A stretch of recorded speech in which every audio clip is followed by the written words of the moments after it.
ওই বদরের ময়দানে 313 জন সাহাবে کرامদের নিয়ে চলে গেলেন। বদরের ময়দানে বিরাট লড়াই হলো, যে লড়াইয়ের ময়দানে আমার আল্লাহ রাব্বুল আলামিন ঈমানদার মুসলমানদের বিজয় দান করে দিয়েছিলেন। তবে এই বদরের ময়দানে শুধু আল্লাহর নবী সাহাবীরা নয়, বদরের ময়দানে প্রিয় নবীকে আমার আল্লাহ তিনি ময়দানে একা ছেড়ে দেন নাই। প্রিয় নবী যখন আমার আল্লাহর কাছে দোয়া চাচ্ছিলেন, আমার আল্লাহ পাক জানিয়ে দিলেন জিবরাইল আলাইহিস সালামকে দিয়ে, ও আমার ফেরেশতা জিবরাইল আমার নবীকে জানিয়ে দাও আমি আল্লাহ বদরের ময়দানে আমার নবীকে একা ছেড়ে দেব না।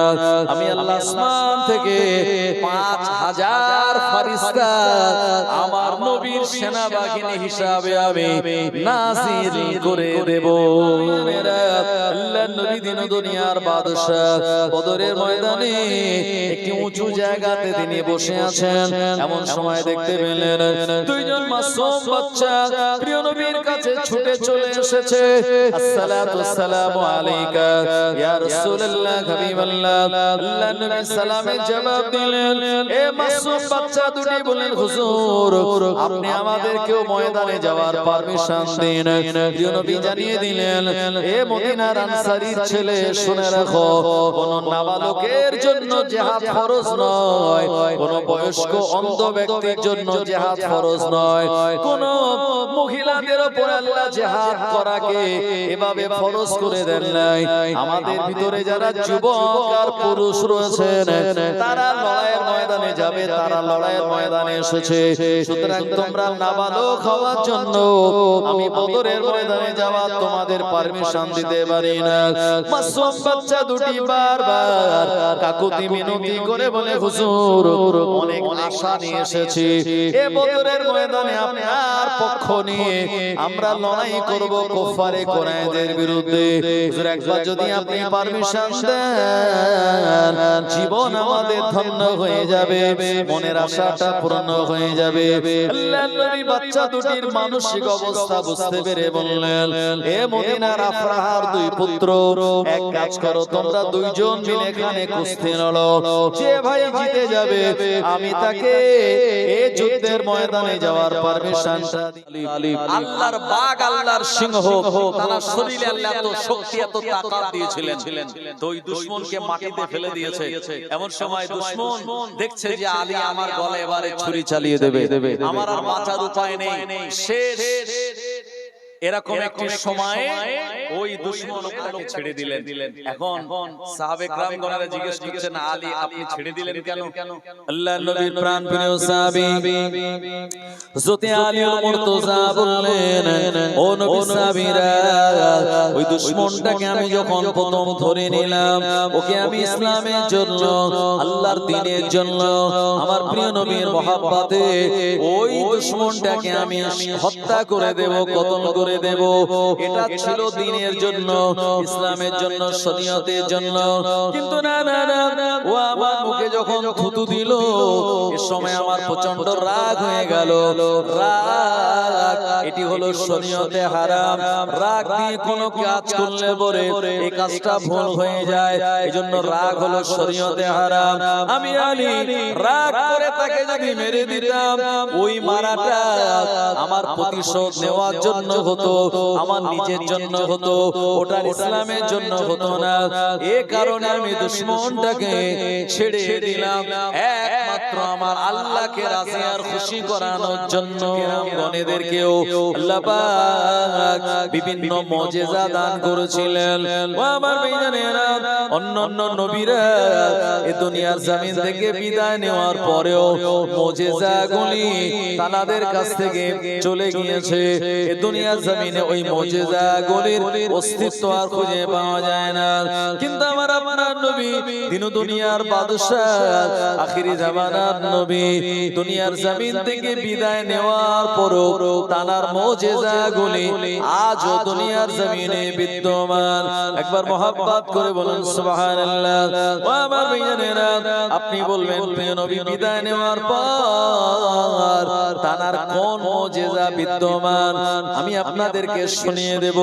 প্রিয় নবী আমার 624 খ্রিস্টাব্দে রমজান মাসের 17 তারিখে তিনি মদিনাতুল মুনাওয়ারা থেকে 313 জন সাহাবে কেরামদের সঙ্গে করে নিয়ে বদর নামক একটি কুয়ার পাশে চলে গিয়েছিলেন।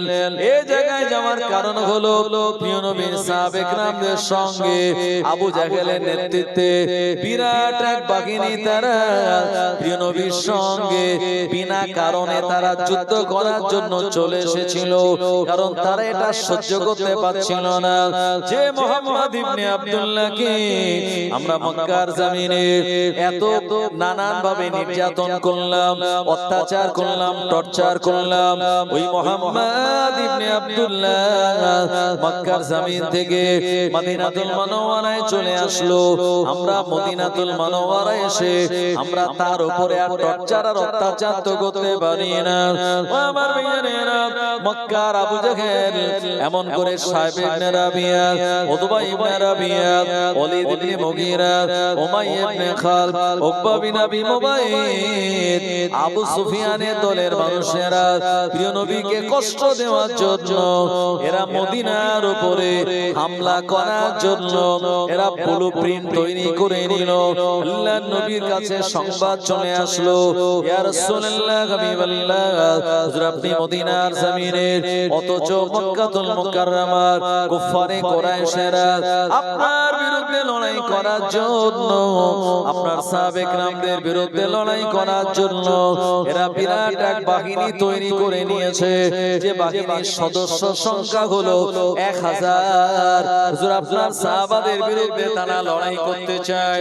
আল্লাহর নবী দিন দুনিয়ার বাদশা নবী পাক সাল্লাল্লাহু আলাইহি ওয়াসাল্লাম এটি শোনার পর তিনি বিচলিত না হয়ে বরঞ্চ সাহাবে কেরামদেরকে বললেন, এ আমার সাহাবীরা, ইসলামের জন্য, দ্বীন হেফাজতের জন্য, কোরআন ও মাজিদের বাণীকে মানুষের কাছে পৌঁছে দেওয়ার জন্য আমাদের লড়াইয়ের ময়দানে নামতে হবে।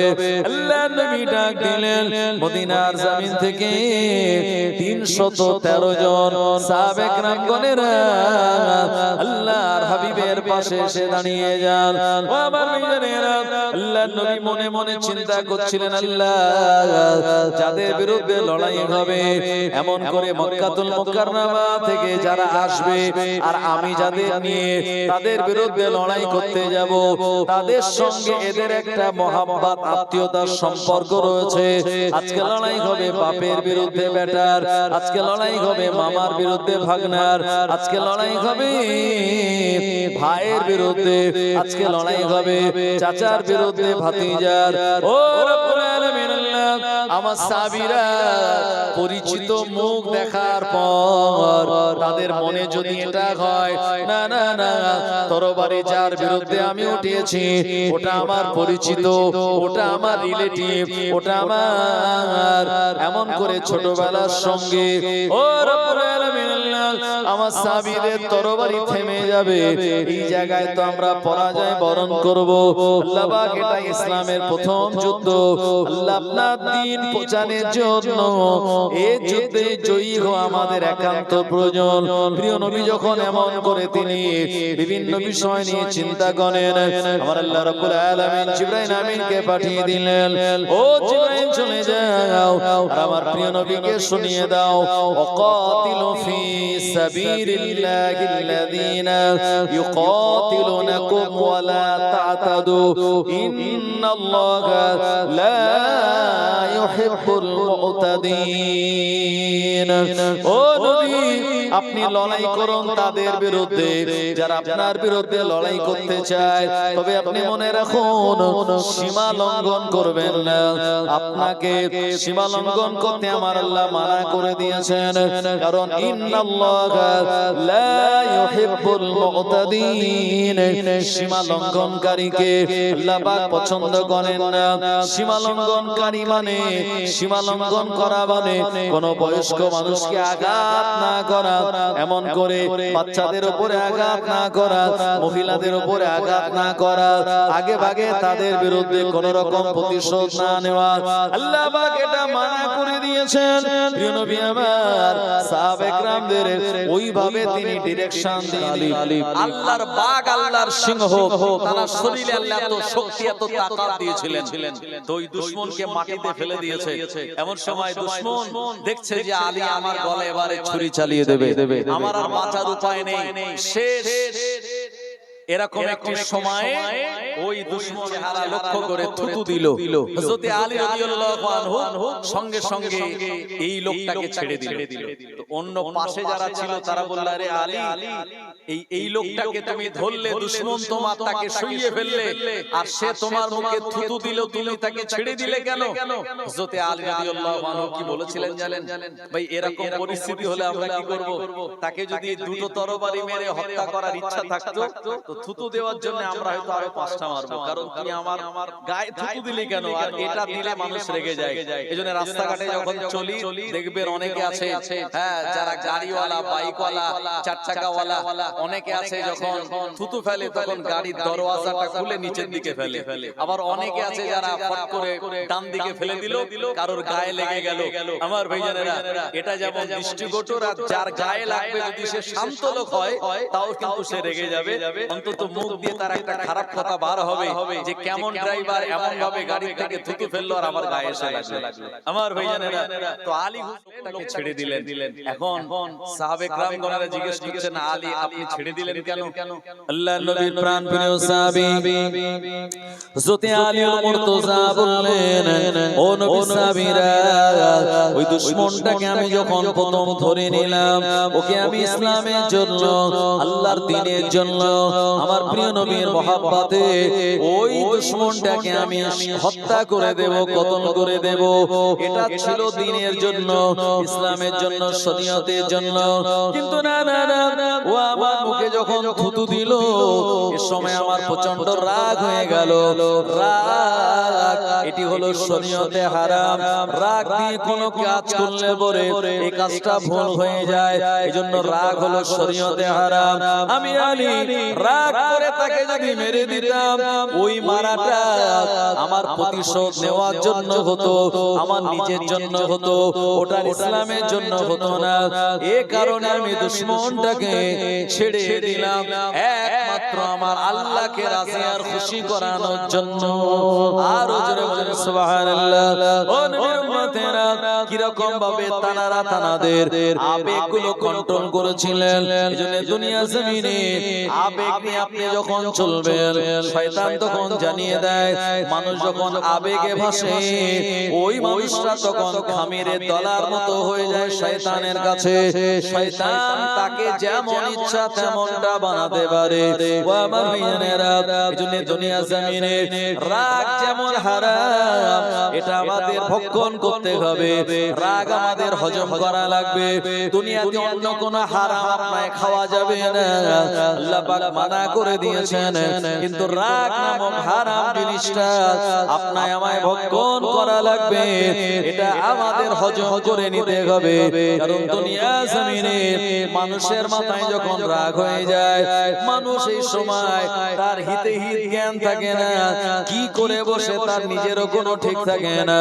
আল্লাহ নবী জানিয়ে দিলেন, হে আমার উম্মতেরা, এজন্য যখন তোমাদের প্রচন্ড রাগ হয়ে যাবে, শয়তান তোমাদেরকে তার আয়ত্তে নিয়ে নেয়, সময় তোমরা ওযু বানিয়ে নাও, আর এই সময় তোমরা নামাজে দাঁড়িয়ে যাও। আর ওযু আর নামাজে যদি নাও দাঁড়িয়ে যেতে পারো, অন্তত তোমরা পড়ে নাও, আস্তাগফিরুল্লাহ আল্লাযী লা ইলাহা ইল্লা হুয়াল হাইয়ুল কাইয়্যুম ওয়া আতুবু ইলাইহি। আপনার আমার মাথা থেকে সঙ্গে সঙ্গে রাগটা ভ্যানিশ হয়ে যাবে, ওই মানুষটা আর সে ভুল কোনো কাজ করবে না।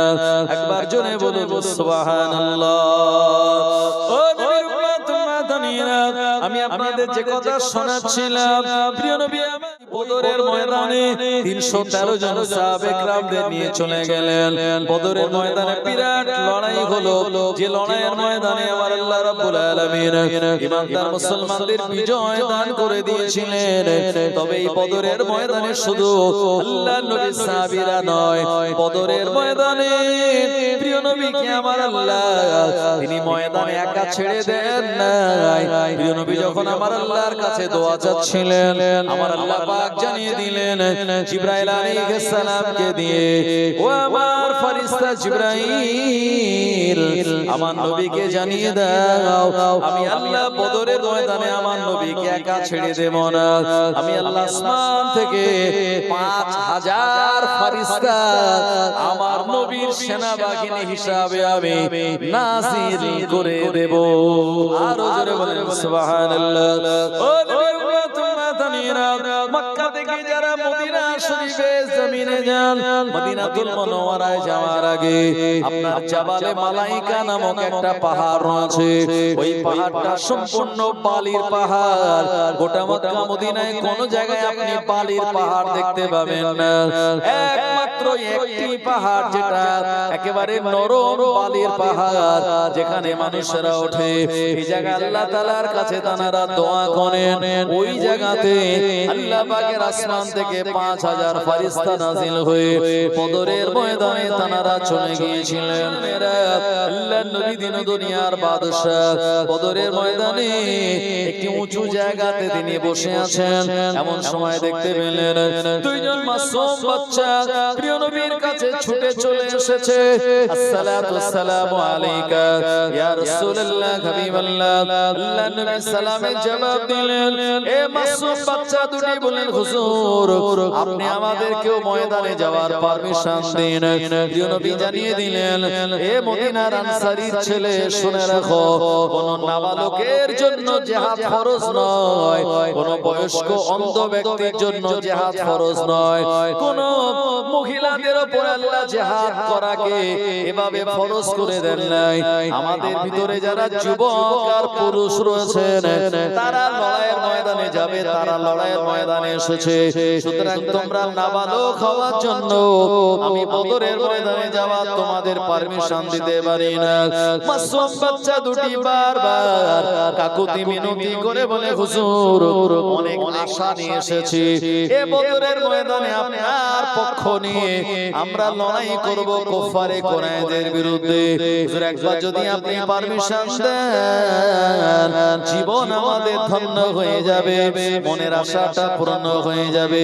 আল্লাহর নবী বাচ্চা দুটির মানসিক অবস্থা বুঝতে পেরে বললেন, এ মদিনার আফরাহার দুই পুত্র, এক কাজ করো, তোমরা দুইজন মিলে এখানে কুস্তি লড়ো, যে ভাই জিতে যাবে আমি তাকে এই যুদ্ধের ময়দানে যাওয়ার পারমিশনটা দিয়ে দেব। ও আমার ভাইজানেরা, বড় ভাইটা একটু উঁচু লম্বা, ছোট ভাইটা একটু সাইজে ছোট। সঙ্গে সঙ্গে দুই ভাই তারা কুস্তি লড়ল। স্বাভাবিকভাবে বড় ভাইটা জিতে গেল, ছোট ভাইটা হেরে গেল। ও আমার ভাইজানেরা, সঙ্গে সঙ্গে ছোট ভাইয়ের মন খারাপ, বড় ভাইয়ের মনে আনন্দ। আল্লাহর নবী আমাকে যুদ্ধের ময়দানে যাওয়ার পারমিশন দিয়ে দেবে। সময় ছোট ভাই বড় ভাইয়ের কানে কানে বলল, ভাই তুমি আমায় একা ছেড়ে যেও না, তুমি তো আমার মায়ের পেটের ভাই, আবার আমরা দুইজন মিলে কুস্তি লড়বো, আর তুমি এমনি এমনি একা একা হেরে যাবে, কারণ তুমি তো যুদ্ধের ময়দানে যাওয়ার জন্য পারমিশন পেয়ে গেলে। ও আমার ভাইজানেরা, এই ছোট ভাইয়ের এমন কথা প্রিয় নবী বুঝতে পারলেন। তারা যুদ্ধের ময়দানে যাওয়ার এমন কামনা কামনা বাসনা দেখে আল্লাহর নবী দুইজনকে যুদ্ধের ময়দানে যাওয়ার পারমিশন দিলেন। আল্লাহর নবীর প্রাণপ্রিয় সাহাবী হযরত আব্দুর রহমান ইবনে আওফ রাদিয়াল্লাহু আনহু তিনি বর্ণনা করে বলেন, বদরের ময়দানে সবাই ছিলাম আমরা বড়, সবাই ছিলাম প্রিয় নবী সাহাবীরা, কিন্তু না না না, আমাদের ভিতরে কোনো মাসুম বাচ্চা ছিল না। হঠাৎ লড়াই করার মাঝখানে মাসুম দুইজন বাচ্চাকে দেখে আমি অবাক হয়ে গেলাম। এই বাচ্চা দুটিকে দেখে আমি অবাক হয়ে গেলাম। এরা কারা? যুদ্ধের ময়দানে এরা কেমন করে আসলো? এই সময় হযরত আব্দুর রহমান ইবনে আওফ রাদিয়াল্লাহু আনহু তিনি বলেন, ওই মাসুম বাচ্চা দুটি দৌড়ে দৌড়ে আমার কাছে চলে আসলো। আসার পরে বলল, চাচা জান একবার বলুন না আবু জাহেল কোনটা? আমি বললাম, আবু জাহেলের সংবাদ কেন তোমাদের দেব, কেন এবার তাকে তোমরা খোঁজ করো? ওই মাসুম বাচ্চা দুটি বলেছিল, ও চাচা জান, আমরা মদিনার আফরাহার দুইজন পুত্র, আমরা প্রিয় নবীর মহব্বতের সাহাবী, আমরা নিজ কানে শুনেছি মক্কার জমিনে থাকা অবস্থায় আল্লাহর নবীকে সব থেকে বেশি কষ্ট দিয়েছে, আল্লাহর নবীকে সব থেকে বেশি অপমান করেছে, আল্লাহর নবীকে সব থেকে মানসিক শারীরিক নির্যাতন করলো যে নাম তার আবু জাহেল। এইজন্য আমরা টার্গেট নিয়ে এসেছি, আমরা আমাদের এই হক তরবারি যেটি আছে এই তরবারিটা আবু জাহেলের উপরে আমরা আঘাত করব। হযরত আব্দুর রহমান ইবনে আওফ রাদিয়াল্লাহু আনহু বলেন, আমি দূরে তাদের দেখিয়ে দিয়ে বললাম, ওই যে আবু জাহেল, সে পতাকা নিয়ে গোটা তার বাহিনীকে সে বারবার নির্দেশ দিচ্ছে, ওটাই যার হাতে পতাকা আর উটের উপরে বসে রয়েছে ওটাই আবু জাহেল। হযরত আব্দুর রহমান ইবনে আওফ রাদিয়াল্লাহু আনহু বলেন, তিনি বর্ণনা করে বলেন, আমি দেখতে পেলাম সিংহ শাবকের মতো এই মাসুম বাচ্চা দুটি তারা দৌড়ালো। আবু জাহেল তাদের কোন রকমের গুরুত্ব দিল না, কারণ বাচ্চা দুটো সাইজে ছোট হওয়ার জন্য কোন গুরুত্ব যখন দিল না, আবু জাহেল নিজের কাজে ব্যস্ত। এই সময় হযরত মুআজ রাদিয়াল্লাহু আনহু জান্নাত সঙ্গে সঙ্গে দৌড়ে গিয়ে আবু জাহেলের উটের পাটা কেটে দিল। উটের পা কেটে দেওয়ার পর উট জমিনে পড়ে গেল। আবু জাহেল সে উটের উপর থেকে আচমকা হঠাৎ জমিনে পড়ে গেল। হযরত মুআজ রাদিয়াল্লাহু আনহু যিনি ছোট ভাই, ও আমার ভাইজানেরা, এই আবু জাহেলের উপরে একাধিকবার তরবারির আঘাত দেওয়া শুরু করলো। আঘাতের পর আঘাত এমন ভাবে দিয়ে দিল, এত বড় বীর পালোয়ান আবু জাহেল ওই বদরের ময়দানে শেষ হয়ে পড়ল। তার আর ওঠার ক্ষমতা নাই, কারণ শরীর দিয়ে প্রচন্ড পরিমাণে রক্ত প্রবাহিত হয়, আর মানুষের শরীর দিয়ে রক্ত বেরিয়ে গেলে শরীরটা তার দুর্বল আর ক্ষীণ হয়ে যায়। যখন আবু জাহেল আর উঠতে পারে না, মক্কার কুফারে কুরাইশরা তারা তাকিয়ে দেখলো আমাদের লিডার আবু জাহেল জমিনে তো ধরাশায়ী। আবু জাহেলের বেটার নাম ছিল ইকরামা বিন আবু জাহেল। ও আমার ভাইজানেরা, বদরের ময়দানের আগে সে কিন্তু ইসলাম গ্রহণ করেন নাই। এই ইকরামা বিন আবু জাহেল আপনার এমন ধরাশায়ী অবস্থা থেকে থাকতে না পেরে দৌড়ে দৌড়ে ওখানে চলে গেল। আমার ভাইজানেরা, হযরত মুআজ রাদিয়াল্লাহু আনহু তার শরীরের উপরে ডান হাতে আঘাত করে দিল, তার ডান হাতটা কেটে গেল। ও আমার ভাইজানেরা, চামড়ার সঙ্গে ডান হাতটা ঝুলে রয়েছে। বাম হাতে তরবারি তুলে আবু জাহেলের উপরে আঘাত করে, কিন্তু ডান হাতটা অসুবিধা হওয়ার জন্য বাম পায়ের তলায় ডান হাত দিয়ে আল্লাহু আকবার বলে টান দিল। ও নবীর উম্মত মাদানীরা, ডান হাতটা ছিঁড়ে চলে গেল। বাম হাত দিয়ে তরবারি মেরে ওই আবু জাহেলকে জনমের মতো বদরের ময়দানে 624 খ্রিস্টাব্দে রমজান মাসের 17 তারিখে তাকে ধরাশায়ী করে দিল। একবার প্রাণ খুলে বলুন সুবহানাল্লাহ। ও আমার ভাইয়েরা, আল্লাহর নবী দিন দুনিয়ার বাদশাহ আর একজন সাহাবী ছিলেন যিনি অত্যন্ত জ্ঞানী সাহাবী ছিলেন, যার নাম হলো হযরত আব্দুল্লাহ ইবনে মাসউদ রাদিয়াল্লাহু আনহু। উনি মদিনার একজন সাহাবী, ওনার পা দুটো ছোট ছোট ছিল। হযরত আব্দুল্লাহ ইবনে মাসউদ রাদিয়াল্লাহু আনহু বলেন, আমি যখন দেখতে পেলাম বদরের ময়দানে আবু জাহেল ধরাশায়ী, দৌড়ে দৌড়ে আমি আবু জাহেলের কাছে চলে গেলাম এবং তার গর্দানের উপরে, তার বুকের উপরে আমি আমার পা তুলে দিলাম। দেওয়ার পর তার দাড়ি ধরে তার গর্দানটা আমি কেটে নিয়ে প্রিয় নবী মুহাম্মদুর রাসূলুল্লাহ সাল্লাল্লাহু আলাইহি ওয়াসাল্লামের কাছে চলে আসলাম। আল্লাহর নবীর কাছে আবু জাহেলের মাথা রাখার পরে প্রিয় নবী বললেন, ইব্রাহিম নবীর প্রতিদ্বন্দ্বী ছিল, নাম তার নমরুদ। মুসা নবীর প্রতিদ্বন্দ্বী হলো আর ফেরাউন। আর আমার আমলের প্রতিদ্বন্দ্বী এবং আমার যে সবথেকে বড় শত্রু এ হলো আবু জাহেল। আমার আল্লাহ রাব্বুল আলামিন আজকে জিল্লতির সঙ্গে একটা বাচ্চা ছেলের হাতে দুনিয়ার জমিন থেকে তাকে বিদায় করে দিয়েছে। একবার মুহাব্বত করে বলুন সুবহানাল্লাহ। আবু জাহেলের যাবতীয় অহংকার সব ভেঙে চূর্ণ বিচূর্ণ হয়ে গেল এই বদরের ময়দানে। প্রিয় নবী সাল্লাল্লাহু আলাইহি ওয়াসাল্লামকে আল্লাহ পাক বিজয় দান করে দিয়েছিলেন এবং তার বিনিময়ে 14 জন সাহাবীরা মানে যুদ্ধ করতে করতে প্রিয় নবীর 14 জন সাহাবে کرام গণেরা তারা শহীদ হয়ে গিয়েছিলেন। ইন্না লিল্লাহি ওয়া ইন্না ইলাইহি রাজিউন। এই 14 জনের মধ্যে 8 জন হলো আনসারী আর 6 জন হলো মুহাজির সাহাবী। আমার ভাইয়েরা, আমি আপনাদেরকে বলতেছিলাম প্রিয় নবীর মুজিজা, নবীজি বিদায় নিয়েছেন কিন্তু মুজিজা আজও পর্যন্ত বিদ্যমান। এটা বোঝানোর জন্য আমি আপনাদেরকে এই কথাগুলি বললাম। এরপরে প্রিয় নবী এই বদরের ময়দানে 3 দিন তিনি অবস্থান করলেন। করার পরে বদরের ময়দানের একটি পাশে আমি নিজে চোখে দেখে এসেছি যে জায়গায় এই 14 জন সাহাবে کرامদের মাজার দেওয়া আছে। আমার ভাইয়েরা, আল্লাহ পাক আমায় জিয়ারত করার মতো তৌফিক দিয়েছেন। আমি বদরের ময়দানে শহীদ হয়ে যাওয়া এই 14 জন সাহাবে کرامদের মাজার জিয়ারত করে এসেছি। আমার ভাইয়েরা, প্রিয় নবী সাল্লাল্লাহু আলাইহি ওয়াসাল্লাম ওখান থেকে তানার আরো আপনার 299 জন সাহাবী, 313 জনের মধ্যে 14 জন যখন শহীদ হয়ে গেলেন, তিনি 299 জন সাহাবে کرامদেরকে নিয়ে বদরের ময়দান থেকে মদিনাতে ফিরে যাচ্ছিলেন। আর মদিনা শরীফ থেকে বদরের ময়দানের দূরত্ব হলো প্রায় 150 কিলোমিটার, কাছাকাছি নয়, 150 কিলোমিটারের দূরত্ব। আমার ভাইজানেরা, তো সাহাবীরা যাচ্ছেন আর জানার অসুস্থ, কারোর হাতে আঘাত লেগেছে, কারোর শিরায় আঘাত লেগেছে, কারোর কোমরে আঘাত লেগেছে, এরকম অনেক সাহাবে کرامগণেরা অসুস্থ ছিলেন। 14 জন শহীদ হয়েছিলেন আর 299 এর ভিতরে প্রায় 50 থেকে 60 জন সাহাবে کرامগণেরা তারা দুনিয়ার জমিনে হায়াত পেয়েছিলেন ঠিকই, কিন্তু তারা আঘাত প্রাপ্ত হয়েছিলেন। বিভিন্ন জায়গায় তাদের আঘাত লেগেছিল, তরবারির আঘাত, তীরের আঘাত, দুশমনদের বল্লমের আঘাত। এজন্য অনেকের শরীর দিয়ে রক্তক্ষরণ হচ্ছিল, অনেকে সেই জায়গাতে ব্যথা হয়েছিল, অনেকে হাঁটতে কষ্ট পাচ্ছিলেন। প্রিয় নবী সাহাবে کرامদেরকে নিয়ে খানিকটা গেলেন। যাওয়ার পরে সাহাবীরা বলেন, হুজুর আমরা এই জায়গায় বিশ্রাম করব, কারণ আমাদের এই জায়গা থেকে ধারাবাহিকভাবে চলাটা কষ্টকর হচ্ছে। প্রিয় নবী আমার দিন দুনিয়ার বাদশা নবী পাক সাল্লাল্লাহু আলাইহি ওয়াসাল্লাম বললেন, হে আমার সাহাবীরা,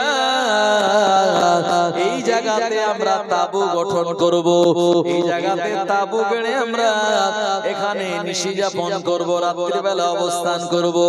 সকাল হবে, ফজরের নামাজ আদায় করে আবার মদিনা শরীফের রাস্তায় রওনা হওয়া যাবে। ও আল্লাহ নবী বলেন, আমার সাহাবীরা দেখো দেখো আশপাশে কোনো কুয়া পাওয়া যায় কিনা, যে কুয়ার পানিটা আমরা পান করব, এই জায়গায় কুয়ার পানি দিয়ে আমরা ওযু বানাবো। আল্লাহ নবী সাহাবীরা গোটা এলাকা তারা তালাশ করলেন, কিন্তু না না না, কোনো তেমন কুয়া পাওয়া গেল না। আল্লাহ নবীর একজন সাহাবী বললেন, ইয়া রাসূলুল্লাহ, হাবিবাল্লাহ, দূরে একটা কুয়া রয়েছে, কিন্তু কুয়ার পানিটা এতটা লবণাক্ত, এই কুয়ার পানিটা কোনো মতে পান করা যায় না।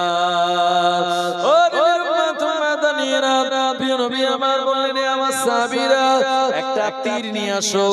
কোন রিওয়ায়াতে এসেছে নবীজি সাল্লাল্লাহু আলাইহি সাল্লাম তিনি নিজে গিয়েছিলেন আর ওই কুয়ার ধারে দাঁড়িয়ে তিনি তার লুয়াব মোবারক তিনি তার লালা মোবারক নিয়ে ওই কুয়ার পানির ভিতরে ফেলে দিলেন। প্রিয় নবী সাহাবীরা বলেন আল্লাহর নবী তার লুয়াব মোবারক আল্লাহর নবী তার লালা মোবারকটা ওই কুয়ার মধ্যে ফেলার সঙ্গে সঙ্গে কুয়ার পানি লিয়ার যেমন উপরে উঠে গেল আল্লাহ বলেন তো কুয়ার পানিটাকে আমার আল্লাহ সুমিষ্ট বানিয়ে দিয়েছিলেন। আর জোরে বলেন সুবহানাল্লাহ। আল্লাহর নবী বলেন আমার সাহাবীরা এই কুয়া থেকে তোমরা পানি পান করো, এই কুয়া থেকে তোমরা গোসল করো।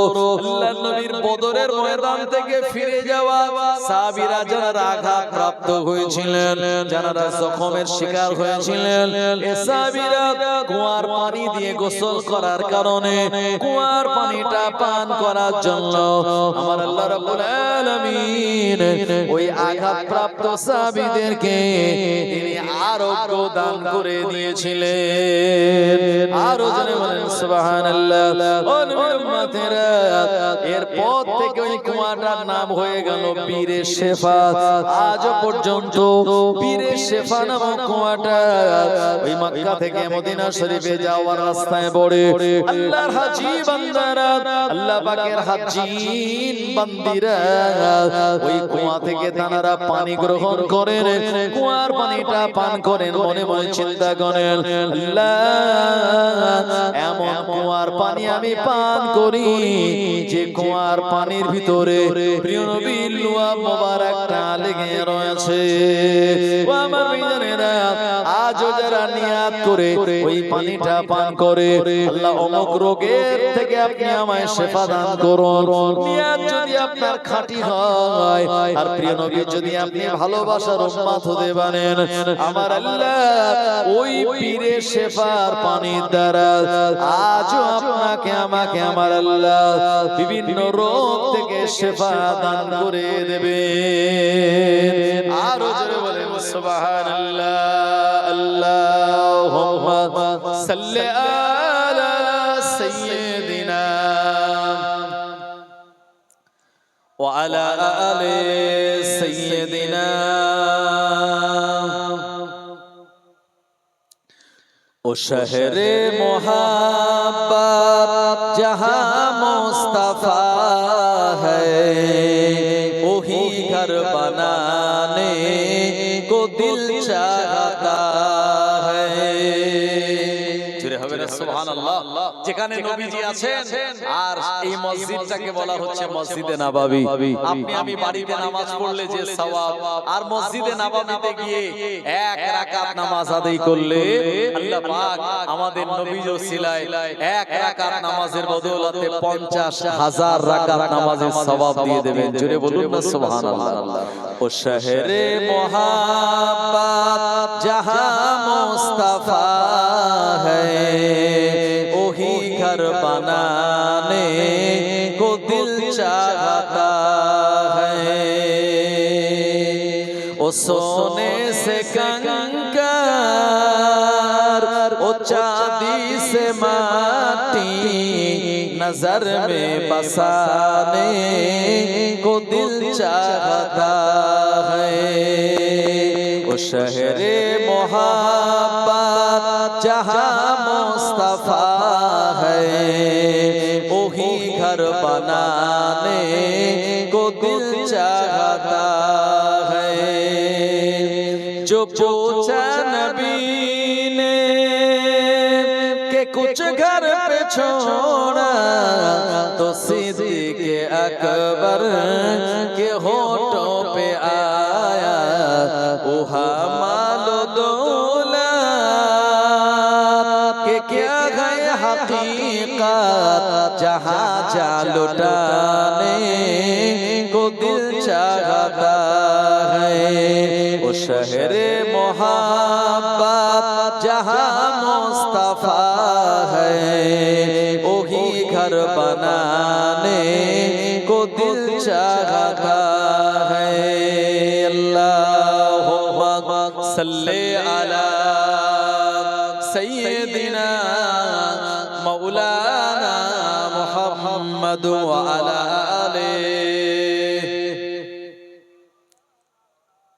ও আমার ভাইয়েরা, প্রিয় নবী আমার দুনিয়া জমিন থেকে বিদায় নিয়েছেন ঠিকই, কিন্তু না না না, আল্লাহর নবী তিনি হলেন হায়াতুন নবী।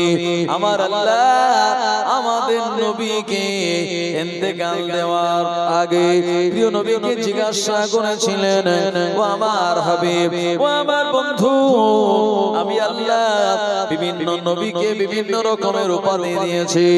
আদম হলেন শফিউল্লাহ, নূহ নবী নাসিহুল্লাহ, ইব্রাহিম নবী খলিলুল্লাহ, দাউদ নবী খলিফাতুল্লাহ, ইসমাঈল নবী যাবিহুল্লাহ, ইউসুফ নবী সিদ্দিকুল্লাহ, ঈসা নবী রূহুল্লাহ, ওয়া আমার নবী আপনি হলেন হাবিবুল্লাহ। আপনার ওফাতের পর, ইন্তেকালের পর সব নবীরা যেমন আমার জান্নাতে তানারা থাকার জন্য তানারা আমার কাছ থেকে চেয়ে নিয়েছেন এবং জান্নাতে থাকাটা তানাদের কাছে বেটার মনে হয়েছে। ও আমার হাবিব, আমি আল্লাহ রাব্বুল আলামিন এই দুনিয়ার জমিনে যত মানুষকে বানিয়েছি, যত মাখলুকাতকে বানিয়েছি, সব আমার ইচ্ছাতে বানিয়েছি, কিন্তু না না না, আমি আল্লাহ আপনাকে আমার ইচ্ছায় বানাইনি, বরঞ্চ আপনি যেমন চেয়েছেন আমি আল্লাহ আপনাকে তেমন রূপ দিয়ে বানিয়েছি। জোরে বলুন সুবহানাল্লাহ। আল্লাহ পাক আমাদের চেহারা বানিয়েছেন তার নিজের ইচ্ছায়, আর নবীজির যে চেহারা আল্লাহ পাক বানিয়েছিলেন, নবীজি যেমন চেয়েছেন তেমন ইচ্ছায় আল্লাহ আমাদের প্রিয় নবীর চেহারা মোবারক বানিয়েছেন। একবার জোরে বলুন না সুবহানাল্লাহ। প্রিয় নবী সাল্লাল্লাহু আলাইহি ওয়াসাল্লাম তিনি এই সময় বলেছিলেন, ওগো আমার আল্লাহ, আমার ওফাতের পর, আমার দুনিয়া থেকে বিদায় নেওয়ার পর আমি অন্য নবীদের মতো জান্নাতে থাকতে চাই না আসমানে, বরঞ্চ আমি আমার এই রওজায়ে আতহারে যেখানে অসংখ্য আমার সাহাবীরা আসবেন আমাকে সালাম দেওয়ার জন্য, তাদের সালাম আমি গ্রহণ করব, তার জবাব দেব, এবং আমি আমার উম্মতের মধ্যেই, উম্মতের ভিতরেই আমি মদিনাতুল মুনাওয়ারাতেই থাকতে চাই। জোরে বলুন না সুবহানাল্লাহ। এজন্য প্রিয় নবীর রূহ মুবারককে যখন কবজ করা হয়েছিল, আমার ভাইজানেরা, নবীজির রূহটাকে কবজ করে নিয়ে আসমানে নিয়ে গিয়েছিলেন ফেরেশতাগণেরা, সেখান থেকে আবার আমাদের প্রিয় নবীর রূহ মুবারকটাকে আল্লাহ পাক ফিরিয়ে দিয়েছেন। তার ইচ্ছা অনুযায়ী তিনি থাকতে চেয়েছেন মদিনাতুল মুনাওয়ারায়, রওজায়ে আতহারের ভিতরে। আল্লাহ পাক আমাদের নবীর এই রওজাটাকে জান্নাতের টুকরা করে দিয়েছেন। একবার জোরে বলুন না সুবহানাল্লাহ। তাই উম্মতেরা যায় সেখানে গিয়ে সালাম জানায়, আর প্রিয় নবী পরিষ্কার ভাবে আমাদের শুনিয়েছেন, মান যারা কবরি বাদা ওয়াফাতি ফাকান্নামা জারানি ফি হায়াতি। আল্লাহ নবী জানিয়ে দিলেন, আমার উম্মতেরা যারা আমার ওফাতের পর আমার মাজারটা জিয়ারত করে গেল, আমার মাজারটা জিয়ারত করবে, আমি রাসূলুল্লাহ সে যেন আমার সঙ্গে সরাসরি মুলাকাত করে গেল। সুবহানাল্লাহ। ও নবীর উম্মতেরা, আল্লাহ নবীর রওজা যারা আপনার জিয়ারত করবে, ওয়াজাবাত লাহু শাফাআতি, তাদের জন্য প্রিয় নবীর জন্য শাফাত করাটা অপরিহার্য হয়ে যাবে। আল্লাহ নবী তিনি জানিয়ে দিলেন, আমি তাদের জন্য শাফাত করে আমার আল্লাহ দয়া জান্নাতে নিয়ে চলে যাব। ও মিয়ানেরা, নবীর উম্মতেরা, আল্লাহ নবী দিন দুনিয়ার বাদশাকে, এজন্য আপনি যখন বাবুস সালাম নামক দরওয়াজা দিয়ে প্রবেশ করে আল্লাহর হাবিবের কাছে আপনি যেতে চাইবেন, এই সময় আপনার মনটা আনন্দে ভরে যাবে। আপনার মনে হবে, আমি প্রিয় নবীর মদিনার মসজিদে নামাজ আদায় করেছি, এখন বাবুস সালাম নামক দরওয়াজা দিয়ে প্রবেশ করে আল্লাহর হাবিবের সঙ্গে আমি উম্মত হয়ে দেখা করতে যাচ্ছি। আল্লাহর হাবিবের মাজারের কাছে গেলে আপনি আপনার আবেগটা কন্ট্রোল করতে পারবেন না, চোখ দিয়ে কখন পানি বেরিয়ে যাবে আপনি তা নিজেই বুঝতে পারবেন না। আল্লাহর নবীকে সালাম দিয়ে মনে আলাদা একটা তৃপ্তি আপনার অনুভব হবে।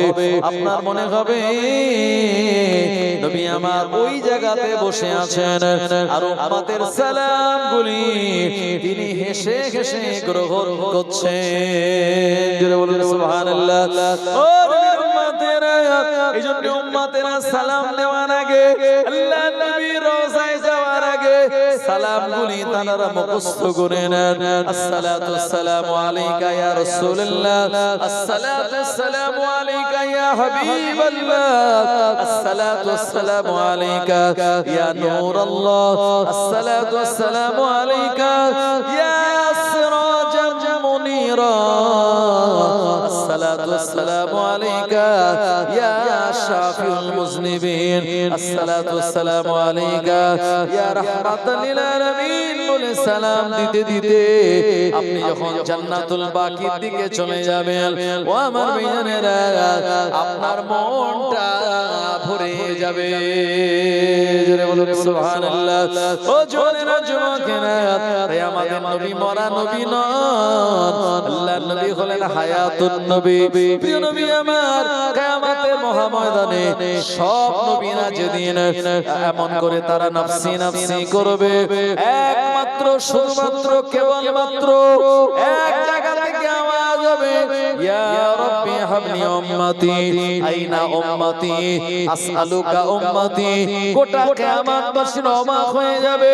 আজকে কিয়ামতের দিন সবাই নফসি নফসি করে, সবাই নিজের বাঁচার জন্য তারা পেরেশান হয়ে যায়। অথচ আওয়াজ হয়, আইনা উম্মতি আসআলুকা উম্মতি ইয়া রাব্বি হাবলি উম্মতি। ইনিকে সবাই দেখবেন, উনি আর অন্য কেউ নন, উনি হবেন আফলাবে নবুয়ত, উনি হলেন খাতামান নবিয়্যিন, উনি হলেন রাহমাতাল লিল আলামিন, মুরদুল আল মামিনার লাল, আমাদের সবার প্রিয় নবী মুহাম্মাদুর রাসূলুল্লাহ।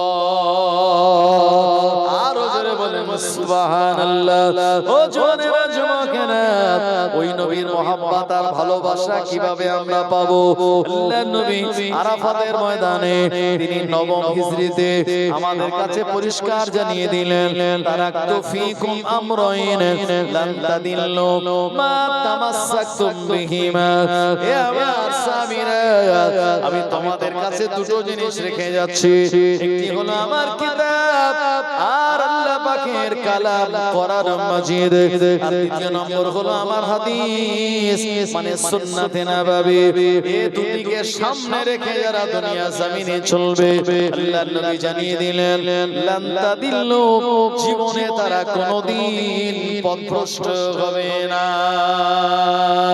ও আমার ভাইজানেরা, আল্লাহ পাকের কোরআন মাজিদ আমাদের সেই নির্দেশ করে, কুল ইন কুনতুম তুহিব্বুনাল্লাহ ফাত্তাবিউনি ইউহিব্বুকুমুল্লাহ ওয়া ইয়াগফির লাকুম যুনুবাকুম আল্লাহু গফুরুর রহিম। আমার আল্লাহ বলেন, হাবিব আপনি বলে দিন, তারা যদি আমি আল্লাহ আমাকে পেতে চায়, আমাকে খুশি করতে চায়, ফাত্তাবিউনি, তারা যেন আপনাকে অনুসরণ করে, তারা যেন আপনার ইত্তেবা করে, আপনার যদি তার অনুসরণ করে, ইউহিব্বুকুমুল্লাহ, আমি আল্লাহ তাদের ভালোবাসবো, মহব্বত করব। শুধু ভালোবাসবো, মহব্বত করব না, বরঞ্চ ইয়াগফির লাকুম যুনুবাকুম, আমি আল্লাহ ক্ষমা করে দেব তাদের জীবনের গুনাহসমূহ। জোরে বলুন সুবহানাল্লাহ। নবীজির আনুগত্যের ভিতরে দুটি লাভ আছে, একটি হলো আমার আল্লাহ আমাদের ভালোবাসবেন আর জীবনের গুনাহগুলি আল্লাহ ক্ষমা করে দেবেন। আমার ভাইজানেরা, এজন্য প্রিয় নবীর অনুসরণ ইত্তেবা করা ছাড়া আপনি কোনো মতেই আল্লাহকে রাজি আর খুশি করাতে পারবেন না। কারণ কোরআন মাজিদের 82 জায়গায় লেখা আছে, ও আকিমুস সালাত, তোমরা নামাজ প্রতিষ্ঠা করো। কিন্তু নামাজ আমরা কিভাবে পড়ব, কোন সময় কোন নামাজ পড়ব, নামাজ পড়ার পদ্ধতি কি, তরিকা কি, এগুলি জানতে গেলে আপনার নবীজির হাদিস ফলো করতে হবে। নবীজি বলেছেন সাল্লু কামা রাআইতুমুনি উসাল্লি, তোমরা ওইভাবে নামাজ আদায় করো যেভাবে আমায় নামাজ পড়তে দেখো। একবার জোরে বলুন না সুবহানাল্লাহ। তাই আমরা যে নামাজ আদায় করেছি যে পদ্ধতিতে, নবীজিও সেম পদ্ধতিতে এই নামাজ তিনি আদায় করেছিলেন। তাই নবীজির দেখানো সেই আদর্শ রাস্তা যারা মেনে চলেছেন, আমার আল্লাহ রাব্বুল আলামিন তানাদের দ্বারা ইসলামকে সম্মানিত করেছেন। ইসলামকে আমার আল্লাহ রাব্বুল আলামিন মানুষের কোনায় কোনায় ঘরে ঘরে পৌঁছে দিয়েছেন সেই নবীজির সুন্দরতম আদর্শের দ্বারা। নবীজি জানাদেরকে একেবারে কাছাকাছি নিয়ে নবীজির আদর্শ তানাদের ভিতরে প্রবেশ করিয়ে দিয়েছিলেন। তানারা হলেন আসহাবিকান নুজুম, তানারা হলেন সাহাবী, আর সাহাবী মানে আকাশের নক্ষত্র। নবীজি বলেছেন ইহতাদাইতুম ইকতাদাইতুম ইহতাদাইতুম, আমার সাহাবীদের যে যা অনুসরণ করবে আমার আল্লাহ পাক তানাদেরকে হেদায়েত দান করে দেবে। একবার জোরে বলুন না সুবহানাল্লাহ। তানার ভিতরে ওমরে ফারুক রাদিয়াল্লাহু আনহু, যিনি ছিলেন কুফারে কুরাইশদের একজন লিডার, প্রিয় নবীকে হত্যা করার জন্য তরবারি নিয়ে বার হওয়ার পরেও কোরআনুল মাজিদের সূরা তাহার আয়াত শুনে তানার ভিতরে আমার আল্লাহ এমন পরিবর্তন ঘটিয়ে দিলেন, হেদায়েত দিলেন কালবের এমন, নবীজির গর্দান কাটতে গিয়ে পরবর্তীতে নবীজির হাতে হাত দিয়ে ঈমানের কালমা পড়ে মুসলমান হয়ে নবীজির বডিগার্ড হয়ে গিয়েছিলেন। জোরে বলুন সুবহানাল্লাহ। আমার ভাইজানেরা, সেই ওমরে ফারুক রাদিয়াল্লাহু আনহু এত সুন্দর নবীজির আদর্শ তিনি আঁকড়ে ধরেছিলেন। তিনি যে রাস্তা দিয়ে চলতেন, ইবলিস শয়তান 40 দিন ওই রাস্তায় আর চলতো না। একবার জোরে বলুন না সুবহানাল্লাহ। নবীজি বলেছেন লাউ কানা বাদা নবিয়ান লাকানা উমর, আমার পরে যদি কেউ নবী হওয়ার যোগ্যতা রাখে তাহলে তিনি আর অন্য কেউ নন, তিনি হলেন হযরত উমর। আমার ভাইজানেরা, তাই নবীজি সাল্লাল্লাহু আলাইহি ওয়াসাল্লামের আনুগত্য করার মাধ্যমে, নবীজিকে ভালোবাসার মাধ্যমে আল্লাহ পাক তার মর্যাদাকে কত উঁচুতে বাড়িয়ে দিয়েছেন। আমার ভাইজানেরা, সেই ওমরে ফারুক রাদিয়াল্লাহু আনহু, তানাকে আল্লাহ খালি সাহাবীর মর্যাদা দেননি, বরঞ্চ তিনি একজন আমিরুল মুমিনিন হয়েছিলেন। গোটা এই মুসলিম সাম্রাজ্যের তিনি একজন রাষ্ট্রপতি হয়েছিলেন। এইভাবে সুন্দর যে সিস্টেম তানার দ্বারা পরিচালিত হয়েছিল, আজও সেই ওমরে ফারুকের পরিচালনা করা সিস্টেমগুলি আমাদের সমাজে অব্যাহত এবং এটা কিয়ামত পর্যন্ত চলবে। রেশন ব্যবস্থা যেটি ওমরে ফারুকের জামানাতে শুরু হয়েছিল, আমার ভাইজানেরা, নিজের দেশে টাকা বানানোর পদ্ধতি ওমরে ফারুকের জামানায় চালু হয়েছিল। এমন করে আপনার বিচার ব্যবস্থার মাধ্যমে আপনার সেখানে কাজী নিযুক্ত করে সেই জায়গায় বিচারের সুন্দরতম একটা সিস্টেম, আদালত গড়ে তোলা, যেটি ওমরে ফারুকের জামানা থেকে শুরু হয়েছিল। আমার ভাইজানেরা, ওমরে ফারুক রাদিয়াল্লাহু আনহু তানার জামানা থেকে এই ভাতার ব্যবস্থা চালু হয়েছিল। বার্ধক্য ভাতা বলুন, বৃদ্ধ ভাতা বলুন, বিধবা ভাতা বলুন, যত ভাতা চলছে ওমরে ফারুক রাদিয়াল্লাহু আনহু তানার সাম্রাজ্যের সময় তিনি সর্বপ্রথম এটা প্রচলন করেছিলেন। আর এটা আমাদের সমাজে এমনকি কিয়ামত পর্যন্ত এটা বিদ্যমান থাকবে, কারণ এটা নবীজির দেখানো আর সাহাবে কেরামের করা একটি সুন্দরতম পদ্ধতি। একবার জোরে বলুন সুবহানাল্লাহ। ওমরে ফারুক রাদিয়াল্লাহু আনহু তিনি কেমন মানুষ ছিলেন, তার জীবনী শুনলে, তার আখলাক আদর্শ শুনলে আমরা অবাক হয়ে যাব। ওমরে ফারুক তিনি যখন অসুস্থ হলেন একটা সময়, তিনি মাছ খাওয়ার ইচ্ছা করেছিলেন, যে আমাকে মাছ দেয়া হোক, আমি এই মাছ খেতে বড় পছন্দ করি। আমার ভাইজানেরা, আপনি যদি প্রতিদিন গোশত খান তো আপনার শরীর অসুবিধা হতে বাধ্য, মানে আপনার শরীরটা খারাপ হতে পারে, আপনার ইউরিক অ্যাসিড বেড়ে যেতে পারে, আপনার প্রেসার হাই হয়ে যেতে পারে। কিন্তু আপনি যদি প্রতিদিন মাছ খান আপনার শরীরে খুব একটা অসুবিধা হবে না। ওমরে ফারুক রাদিয়াল্লাহু আনহু গোশতের থেকে তিনি মাছ খাওয়া বড় পছন্দ করতেন। এই সময় ওমরে ফারুক তিনি যখন বললেন যে মাছ আমার জন্য একটু তোমরা এনে দাও, আমার অনেক দিনের একটু মনের ইচ্ছা, আমি একটু মাছ খাবো, কারণ মক্কাতুল মুকাররমায় তো আমাদের এলাকার মতো এত পুকুর নাই, আর সেখানে এত আপনার ওই ভেড়ি নাই, আর নদী নালা এত নাই। আমার ভাইজানেরা, সেখানে বেশি মরুভূমি আর বেশি পাহাড়, তো মাছ আনতে গেলে মোটামুটি অনেক দূরেই যেতে হবে। আমার ভাইজানেরা, হযরত ওমরে ফারুক রাদিয়াল্লাহু আনহু তার জন্য অনেক দূর থেকে এক বাজার থেকে সংগ্রহ করে মাছ আনা হলো।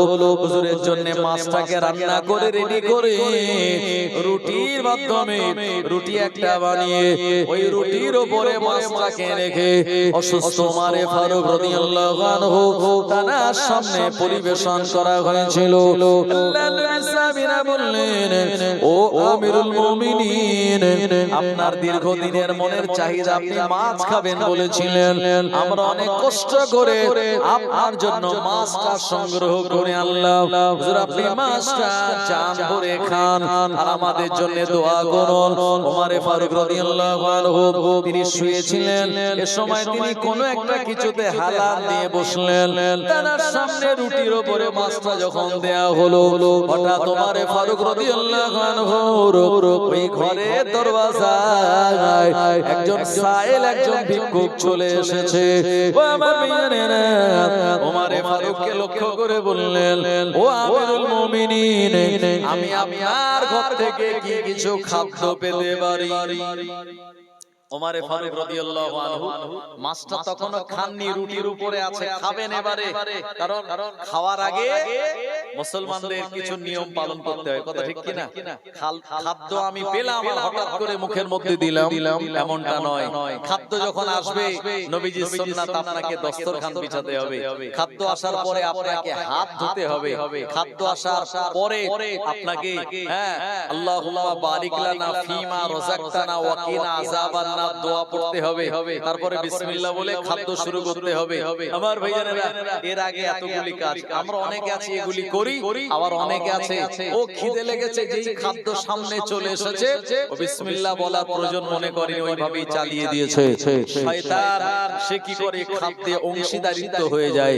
প্রিয় নবী আমার জানিয়ে দিলেন যে খাদ্য খাওয়ার আগে বিসমিল্লাহ বলা হয় না, শয়তান তার দলবলদেরকে ডাক দিয়ে বলে, এ আমার শাগরেদেরা চলে আয়, এই খাদ্যের ভিতরে আমাদের এখন অংশীদারিত্ব করার সুযোগ হয়ে গেল।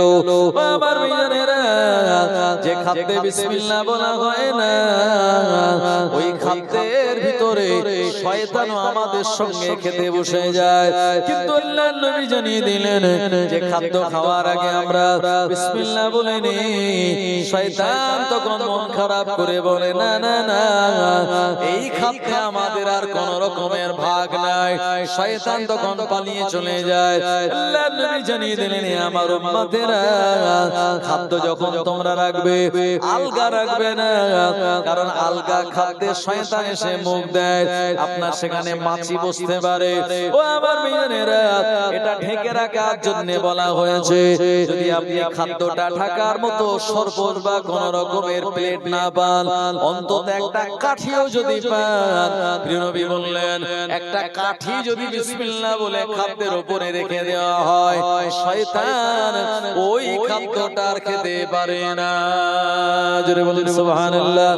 ও উম্মতেরা, ওমরে ফারুক রাদিয়াল্লাহু আনহু বললেন, ও নবী সাহাবীরা, যে ভিক্ষুক আমার দরওয়াজায় এসেছে, আমার এই রুটি আর মাছটা ওই ভিক্ষুককে দিয়ে দাও। আমি ওমর আমি খাবো না, কারণ আমার ঘরের দরওয়াজায় কেউ এসে আমার কাছে খাদ্য চাইবে আর আমি তাকে খাদ্য না দিয়ে নিজে খাবো। আল্লাহর নবী জীবনে এটা কোনোদিন করেন নাই। জোরে বলে বলে আমরা হলে বলতাম, এ ফকিরের খেয়ে দে কাজ নাই, সারা দিন গিয়ে এই ভাত খেতে বসেছে, এই সময় এসে জ্বালাতন করছে। অনেকে ফকিরকে ধমক দেয়, এ বেটা তোমার টাইম জ্ঞান নাই, এখন আমি ভাত খাবো আর এই সময় তুমি ভিক্ষা চাইতে এসছো। আমরা যদি হতাম, আমরা রুটি মাছ, শখের রুটি মাছ এগুলি দিতাম? কোনোদিন দিতাম না। আমার ভাইয়েরা, বরঞ্চ আমরা ফকিরকে ধমক দেই। অথচ কোরআন মাজিদের 30 পারা সূরার নাম সূরা দোহা। আল্লাহ শুনিয়েছেন, ও আম্মাসা ফালা তানহার, খবরদার তোমরা ফকিরা সাইলদেরকে, ভিক্ষুকদেরকে ধমক দিও না, কারণ রিজিকের ফয়সালা হয় আমার আল্লাহর আসমানে, দুনিয়ায় নয়। আমার আল্লাহ তোমায় রিজিক দিয়েছে মানে তুমি অহংকার করো না।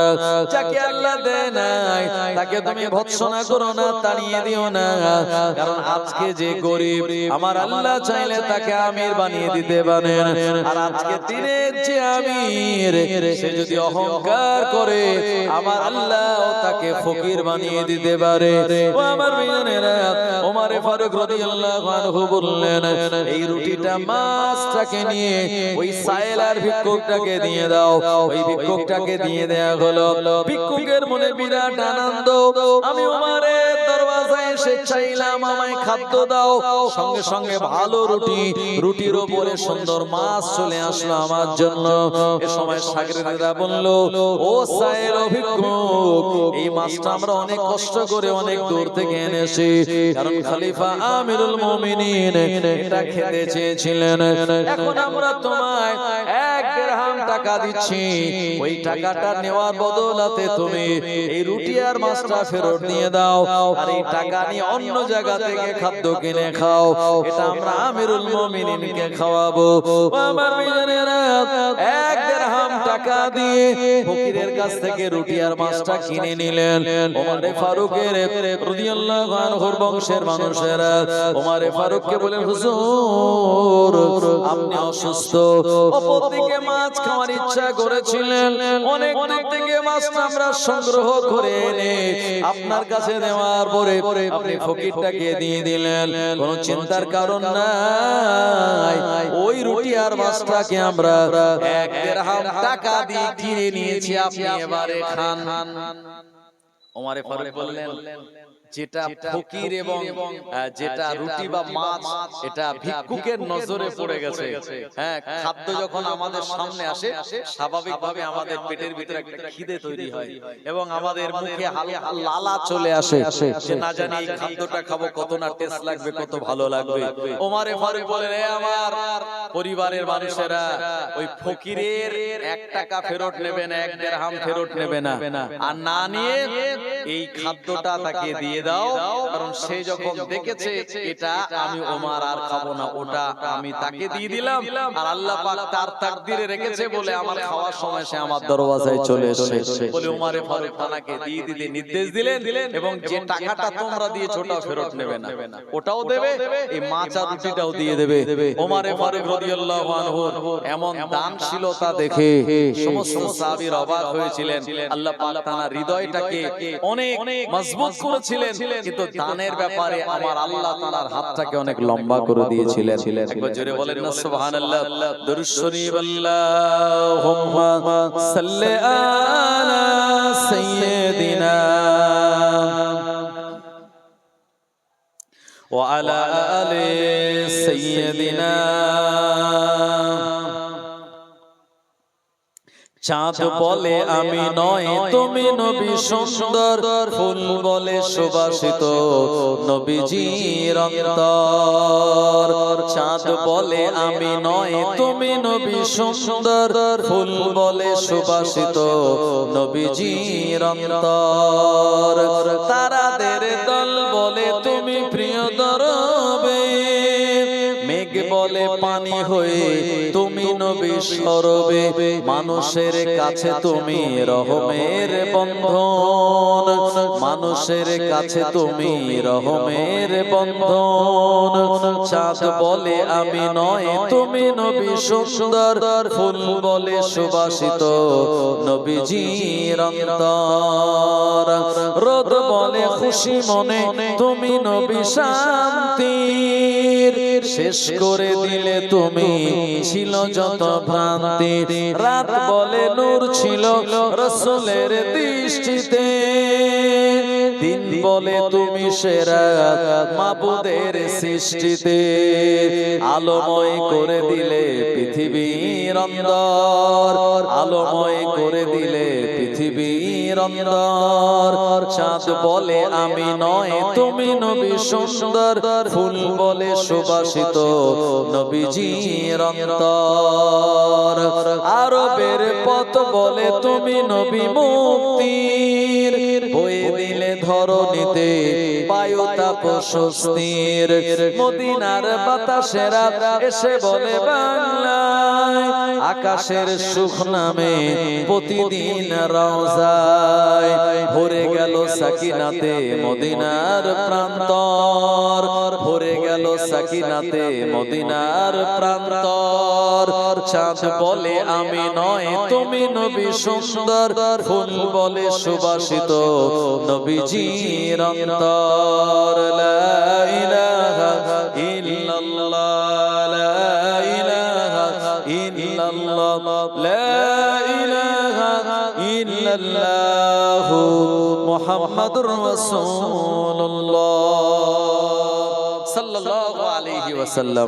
আমার ভাইজানেরা, এজন্য আমার আল্লাহ রাব্বুল আলামিন কোরআন মাজিদে জানিয়েছেন, ইয়া ইবাদিয়াল্লাযিনা আমানু, হে আমার বান্দা বান্দীরা, বিশ্বাসী বান্দা বান্দীরা, ইন্না আরদি ওয়াসিয়াতুন, আমার এই পৃথিবীটা প্রশস্তময়, ফাইয়া ফাবুদুন, সুতরাং তোমরা আমারই ইবাদত করো। কুল্লু নাফসিন যায়িকাতুল মাউত, প্রতিটা ব্যক্তি মৃত্যুর স্বাদ গ্রহণ করবে। সুম্মা ইলাইনা তুরজাউন, এবং অতঃপর আমার কাছেই তোমাদের সবাইকে ফিরে আসতে হবে, প্রত্যাবর্তন করতে হবে।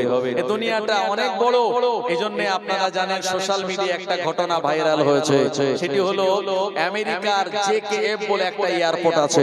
ওই এয়ারপোর্টে আপনার গত 14 তারিখে 14ই অক্টোবর একজন বোরকা পরিহিতা মহিলা, হিজাব পরিহিতা মহিলা, সে নেমেছে ওই আমেরিকার জেকেএফ এয়ারপোর্টে। এখানে নামার পর সে যখন তার পাসপোর্ট দেখিয়েছে, যারা কাস্টমস অফিসার থাকে পাসপোর্টগুলি তারা চেক করে বলছে যে আপনি কোথা থেকে এসেছেন, তো বলল আমি জাপান থেকে এসেছি। তো এসেছে কোথায়? আমেরিকায়। তো বলল আপনার এই দেশের কোন দেশের নাগরিক আপনি, আপনার এই পাসপোর্টটা কোন দেশের? সেখানে সেই মহিলা বলল আমার দেশের নাম হলো টরেঞ্জো। আমার ভাইজানেরা, এই টরেঞ্জো নামক সেই দেশের নাম বলল, কিন্তু গোটা ওয়ার্ল্ডের মানচিত্রে লক্ষ্য করলে দেখা যায় টরেঞ্জো বা টরেনজা বলে এমন কোন দেশ গোটা ওয়ার্ল্ডের মানচিত্রের কোন জায়গায় নাই। আমার ভাইজানেরা, এরপরে যারা কাস্টমস অফিসার ছিল তারা অনেক অবাক হয়ে গেল যে এই মহিলাটা দেখি তো আর কোন কোন দেশ ভ্রমণ করেছে। তার পাসপোর্টটাকে তারা অ্যানালাইসিস করলো, গবেষণা করে দেখছে যে এখন শুধু আমেরিকায় নয়, বরঞ্চ আরো অনেক অনেক দেশে সে ভ্রমণ করেছে।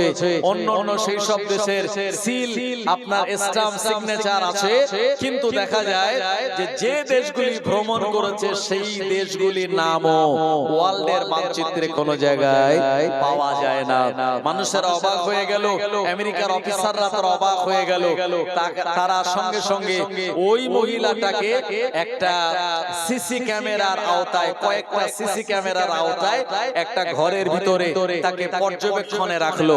যেই মহিলাটা কে, আসলে কোথা থেকে এসেছে, আমার ভাইয়েরা নানান প্রশ্ন তাকে করতে লাগলো।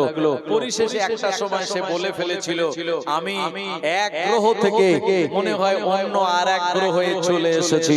আমার ভাইয়েরা, আমেরিকার এয়ারপোর্টে সিসি ক্যামেরার আওতাধীনে যখন তাকে পর্যবেক্ষণে রাখলো, 30 মিনিট পর দেখা যাচ্ছে এই ক্যামেরাগুলি আর কাজ করেনি এবং সেই মহিলা কোথায় ভ্যানিশ হয়ে গেছে, কোথায় চলে গেছে তার আর কোনো অস্তিত্ব খুঁজে পাওয়া যায় নাই। আমার ভাইয়েরা, জওয়ানেরা, যুবকেরা, তখন আমার মনে হয়েছে যে দুনিয়ার জমিন আল্লাহ রাব্বুল আলামিন শুধু মানুষ বানাননি। কোরআন মাজিদে সূরা রহমানে আল্লাহ শুনিয়েছেন, খলাকাল ইনসানা মিন সলসালিন কাল ফাখার ওয়া খলাকাল জান্না মিন মারিজিন মিন নার ফাবিআইয়ি আলা'i রাব্বিকুমা তুকাযযিবান। আল্লাহ পাক দুনিয়া জমিনে মানুষকে যেমন শুকনো মাটি দ্বারা বানিয়েছেন, জিন জাতিদেরকে বানিয়েছেন ধোঁয়াবিহীন আগুন দ্বারা। ওই মহিলাটা দুনিয়ার কোনো মানুষ নয়, ওটা জিন হতে পারে, কারণ জিনেরা মাঝে মাঝে ক্যামেরার সামনে ধরা পড়লেও এরা বেশিক্ষণ থাকে না, একটা সময় তারা ভ্যানিশ হয়ে যায়। ও আমার ভাইজানেরা, এজন্য গোটা পৃথিবী জমিনে আল্লাহ রাব্বুল আলামিন আমাদেরকে বিচরণ করার মতো ক্ষমতা দিয়েছেন এবং এই পৃথিবীর জমিনটাকে আমার আল্লাহ আমাদের জন্য একেবারে আখিরাতের খেতি বাগান বানিয়ে দিয়েছেন। আমার আল্লাহ কোরআন মাজিদে সূরা মুলকে শুনিয়েছেন, আল্লাযী খালাকাল মাউতা ওয়াল হায়াতা লিয়াবলুয়াকুম আইয়ুকুম আহসানু আমালা। আমার আল্লাহ পাক জানিয়ে দিলেন, যিনি এই দুনিয়ার জমিনে আপনার মরণ সৃষ্টি করেছেন এবং জীবনকে সৃষ্টি করেছেন কিসের জন্য? লিয়াবলুয়াকুম, পরীক্ষা করার জন্য। কিসের পরীক্ষা? আইয়ুকুম আহসানু আমালা। আমরা জীবন আর মরণের মাঝখানে কে কত বেশি ভালো আমাল করতে পারে। কারণ দুনিয়া জমিনে কারোর বিচার হবে না।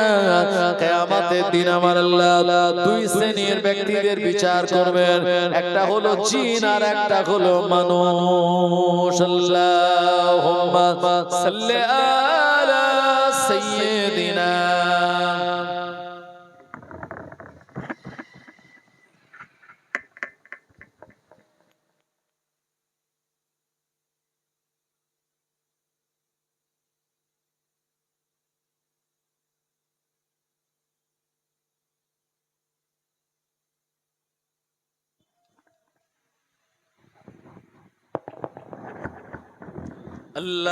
Allahumma salli ala sayyidina maulana Muhammad wa ala ali sayyidina।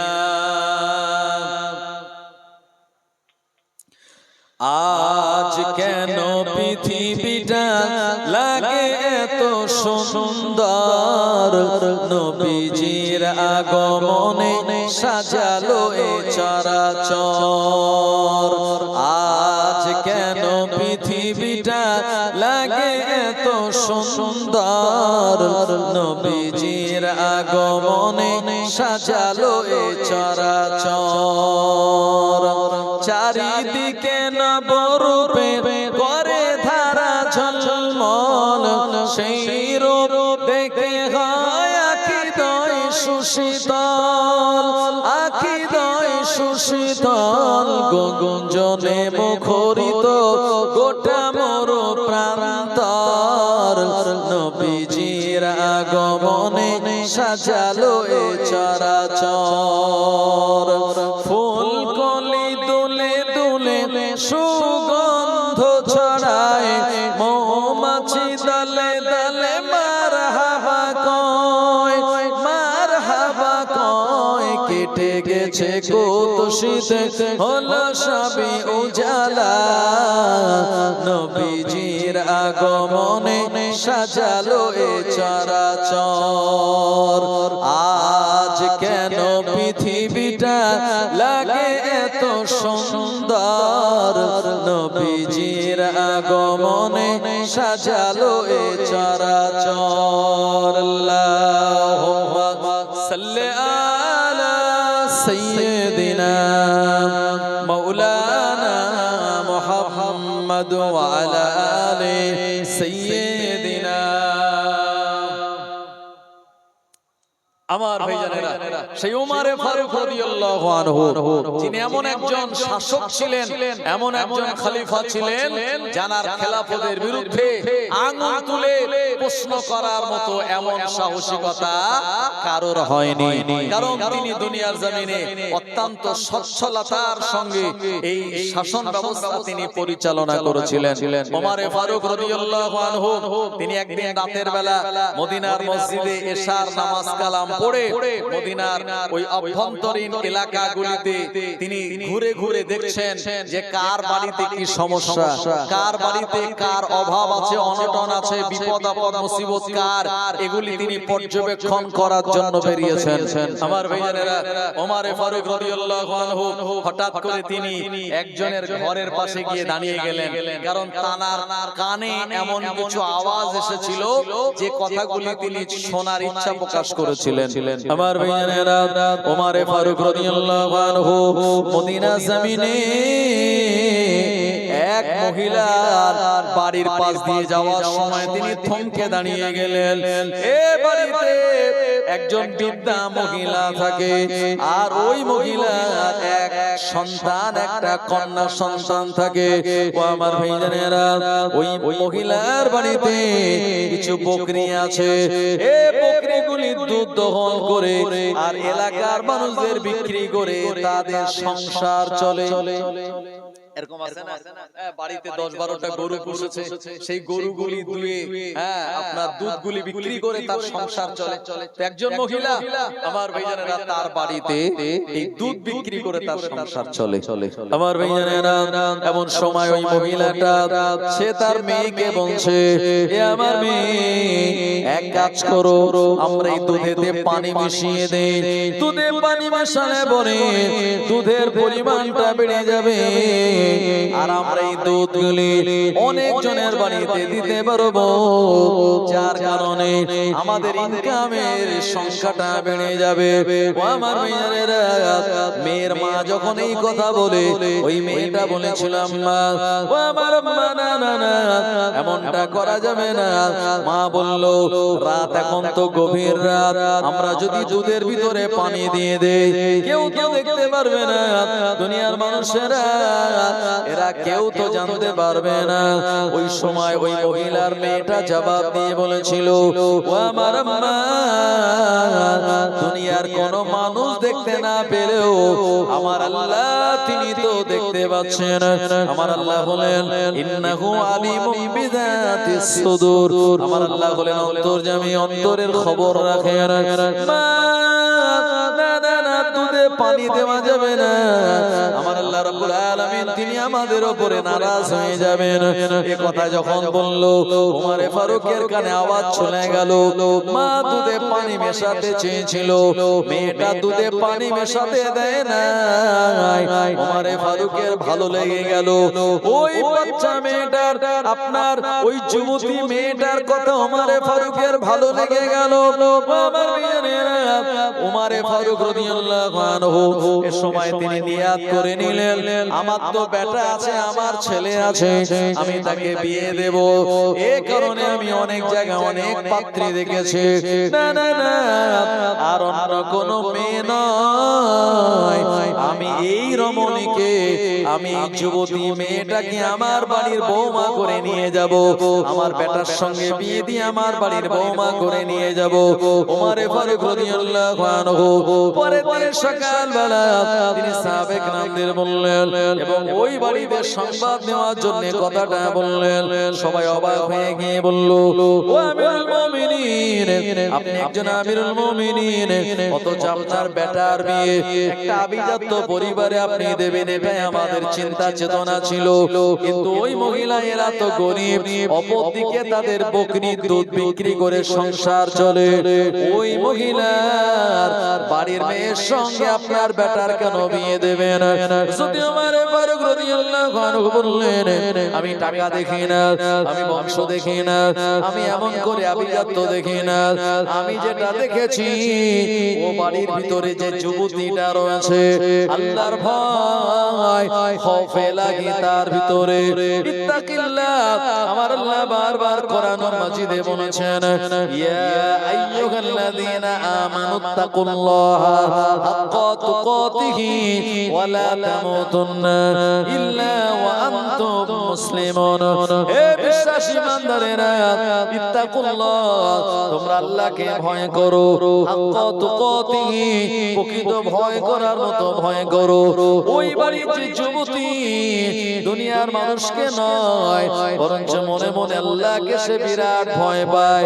আর আল্লাহর ভয় যদি আপনার আমার অন্তরে ঢুকে যায়, দুনিয়ার কোনো গুনাহ করার সাহস আমরা পাবো না। সব জায়গায় মনে হবে আমার আল্লাহ দেখছেন, আমার আল্লাহ জানছেন, এই গুনাহটা আমি করি কেমন করে। ওমরে ফারুক রাদিয়াল্লাহু আনহু তার বেটার সঙ্গে ওই রমণীকে বিবাহ দিয়ে বৌমা করে এনেছিলেন। একবার প্রাণ খুলে বলুন সুবহানাল্লাহ। আমরা ছেলে বিয়ে দেওয়ার আগে টাকা দেখি, মেয়ের আব্বার কত টাকা আছে, কবিকে জমি আছে, মার্কেটে দোকান কটা আছে। আমার ছেলের বিয়ে দেওয়ার পরে না আছে কত পাওয়া যাবে, এটা আমরা হিসাব করে নেই। আমরা বংশ দেখি না, আমরা তাকওয়া দেখি না, আমরা পরহেজগারিতা দেখি না, আমরা তার কোরআন তেলাওয়াতকে প্রাধান্য দিই না, আমরা প্রাধান্য দেই টাকা আর রূপ। আমার ভাইজানেরা, কিন্তু না না না, দুনিয়াতে টাকা রূপ আপনার শান্তি দিতে পারে না। আপনার মনে প্রশান্তি আনতে পারে খৌফে ইলাহি, আল্লাহর ভয় যদি আপনার বিবির অন্তরে থাকে, তাহলে আপনার বিবি টোটাল আপনার পরিবারের আমানতদার হয়ে যাবে। আপনার সম্পত্তির হেফাজত আপনার বিবির মাধ্যমে আল্লাহ পাক করিয়ে নেবেন। আর ভয় যদি, খৌফে ইলাহি যদি তার ভিতরে না থাকে, যা ইচ্ছা তাই করবে, দুনিয়াতে আপনি কোনো সুখ শান্তি পাবেন না। আমার ভাইজানেরা, এজন্য ওমর ফারুক রাদিয়াল্লাহু আনহু তিনি তার বেটার বিয়ে দিয়েছিলেন এমন এক তাকওয়াওয়ালা যুবতী রমণীর সঙ্গে। আরেকবার মোহাব্বত করে বলুন সুবহানাল্লাহ। জওয়ানেরা, যুবকেরা, এজন্য নবী ইব্রাহিম আলাইহিস সালাম তার অরিজিনাল জন্মভূমি ছিল ইরাকের বাবেল শহরে, কিন্তু সেখানে তিনি অত্যাচারিত হয়েছিলেন। আল্লাহ জমজমের কুয়ার পানি দিলেন, সেই জমজমের কুয়া আজও পর্যন্ত বিদ্যমান, তার পানি আজও প্রবাহিত। মানুষেরা যখন উমরা করতে যায়, হজ করতে যায়, মক্কা মদিনা শরীফে আপনি যদি মনে করেন আমি এই জমজমের পানি ছাড়া অন্য কোনো পানি খাবো না, আপনার দ্বারা সম্ভব, আপনি সেই পানি পান করতে পারবেন। আমি মদিনার মসজিদে যখন নামাজ পড়তে যেতাম ফজরে, পেট ভরে পান করতাম, আর জোহরের আগ পর্যন্ত আর পানি খেতাম না। জোহরের নামাজে গিয়ে তারপরে পানি, জোহরের পরে আবারও পানি খেয়ে আপনার হোটেলে চলে আসতাম। এরপরে আবার আসরের সময় গিয়ে আসরের নামাজ পড়ে আবারও জমজমের পানি। মদিনার মসজিদের ভিতরে সেখানে সুন্দর করে পরিষেবা দেওয়া আছে। মাগরিবের নামাজ ওখানে, এশার নামাজের পরে পেট ভরে পানি খেয়ে তারপরে হোটেলে চলে আসতাম। তাই জমজম ছাড়া অন্য কোনো পানি অনেকেই পান করেন না। তো জমজমের পানির ভিতরে আল্লাহ এমন সুন্দর নেয়ামত দিয়ে রেখেছেন, এটা খেলে পরে আপনার শরীরের এনার্জি হাই হয়ে যাবে, ইবাদত করার মানসিকতা বেড়ে যাবে, আপনার আলাদা একটা পাওয়ার শক্তি আপনি পেয়ে যাবেন, আপনার ঈমানি জজবা বেড়ে যাবে। কারণ জমজমের পানিটা, এটার কানেকশনটা আল্লাহ পাকের জান্নাতের নহরের সঙ্গে রয়েছে। একবার জোরে বলুন না সুবহানাল্লাহ, নারায়ে তাকবীর। আমার ভাইজানেরা, সেই ইব্রাহিম আলাইহিস সালামের পুত্র ইসমাঈল আলাইহিস সালাম যখন বড় হলো, আল্লাহ স্পেশাল ভাবে বানিয়েছেন সুন্দর করে। নবীর চেহারাকে আমার আল্লাহ ইন্তেকালের পর মাটিকে খাওয়া হারাম করে দিয়েছেন। আল্লাহ পাকের প্রিয় নবী বললেন, ইন্নাল্লাহা হারামা আলাল আরদি আন তাকুলা আজসাদাল আমবিয়াই, আও কামা ক্বালা নবী সাল্লাল্লাহু আলাইহি ওয়াসাল্লাম। নবীর চেহারা মুবারক মাটির জন্য খাওয়াকে আমার আল্লাহ নিশ্চিত রূপে হারাম করে দিয়েছেন। ও আমার ভাইজানেরা, ইব্রাহিম আলাইহিস সালাম মক্কাতুল মুকাররমায় তিনি প্রবেশ করলেন। এই সময় মানুষকে জিজ্ঞাসা করে বললেন, ইসমাঈলের ঘর কোন জায়গায়? ইব্রাহিম নবীকে দেখিয়ে দেওয়া হলো। ইসমাঈল নবীর ঘরের সামনে গিয়ে তিনি সালাম দিলেন, আসসালামু আলাইকুম ইয়া আহলাল বাইত। প্রিয় নবী জানিয়েছেন, কারোর বাড়ি ঢোকার আগে সালাম দেওয়া লাগবে, পারমিশন নেওয়া লাগবে, বিনা পারমিশনে কারোর বাড়ি ঢোকা যাবে না। ইব্রাহিম নবী সালাম দিলেন, সময় একজন মহিলা দরওয়াজা খানা খুলে দিল। ইব্রাহিম আলাইহিস সালাম দেখলেন একজন মহিলা। আল্লাহর নবী ইব্রাহিম আলাইহিস সালাম নিজের পরিচয় গোপন করে বললেন, মা, ও মা, এটা কি ইসমাঈলের ঘর? বলা হলো, হা হা হা, এটা ইসমাঈলের ঘর। ইসমাঈল কোন জায়গায়? আল্লাহর নাম প্রচারের জন্য তিনি বাইরে বিদেশে গিয়েছেন, আল্লাহর দুনিয়াতে ভ্রমণে বেরিয়েছেন। ইব্রাহিম আলাইহিস সালাম তবু তিনি তার পরিচয় বলেন না। ইব্রাহিম আলাইহিস সালাম বললেন, মা, এমন করে তোমাদের সংসার কেমন চলে, এখন কেমন চলছে? এ মহিলাটা অভিযোগ করে বলল, না না না, সংসার মোটেই ভালো চলে না, সংসারের হালাত বড় খারাপ, সংসার বিরাট অভাব আর অনটন কোন রকমে চলে, এক বেলা খাওয়া হয়, তিন বেলা খাওয়া হয় না, এমন কথা বলে ইব্রাহিম আলাইহিস সালামকে শোনালেন। ইব্রাহিম আলাইহিস সালামকে বসার জায়গা দিল না, আপনার এক গ্লাস পানিও দিল না, মেহমানদারি করলো না। ইব্রাহিম আলাইহিস সালাম ওই ঘরে দরওয়াজায় দাঁড়িয়ে দাঁড়িয়ে কথা বললেন। এরপরে চলে আসার পরে বললেন, মা তোমার স্বামী যখন ঘরে আসবে তোমার স্বামীকে বলে দিও সে যেন তার ঘরের চৌকাঠটা পরিবর্তন করে নেয়। আমার ভাইয়ারা, ও নবীর উম্মতেরা, ইসমাঈল নবী কয়েকদিন পর ঘরে ইসমাঈল আলাইহিস সালামের বিবি বললেন, হ্যাঁ একজন মানুষ এসেছিল বয়স্ক, তার সুন্দর সাদা দাড়ি, মাথায় তার সাদা পাগড়ি, হাতে তার একটা লাঠি, গায়ে তার জুব্বা, সুন্দর নুরানি চেহারা, আমার ঘরে আসলো, আপনার সন্ধান করলো। আমি বললাম ঘরে নাই, বাইরে গিয়েছে। সময় আমায় সংসারের কথা জিজ্ঞাসা করলো, আমি কথাগুলি বললাম। কি বলেছে তারপরে? আমার স্বামী সে বলে গিয়েছে আপনি যেন আপনার ঘরে চৌকাঠ পরিবর্তন করে নেন। এটা হলো কোড ল্যাঙ্গুয়েজ, মানে সংকেতের কথা। আর একজন নবীর সংকেতের কথা আর একজন নবী বুঝতে পারে। একজন আব্বার কথা বেটা বুঝতে পারে, আর বেটার কথা বাপই ভালো বুঝতে পারে। কথা ঠিক কি না? আসলে স্ত্রী ভেবেছিল ঘরে চৌকাঠ হয়তো লেগেছে, কোন জায়গায় ঘন্টন লেগে আছে, তাই পাল্টাতে বলেছে। সুতরাং তিনি নির্দ্বিধায় বলে দিল। যদি জানতো ঘরে চৌকাঠ মানে আমি নিজে, তাহলে আর বলতো না হয়তো। আমার ভাইজানেরা, ইসমাঈল আলাইহিস সালাম বলেন, সর্বনাশ, আমার ঘরে যে এসেছিল, যার বর্ণনা তুমি দিচ্ছ, উনি আর অন্য কেউ নয়, উনি হলেন আমার আব্বাজান ইব্রাহিম খলিলুল্লাহ।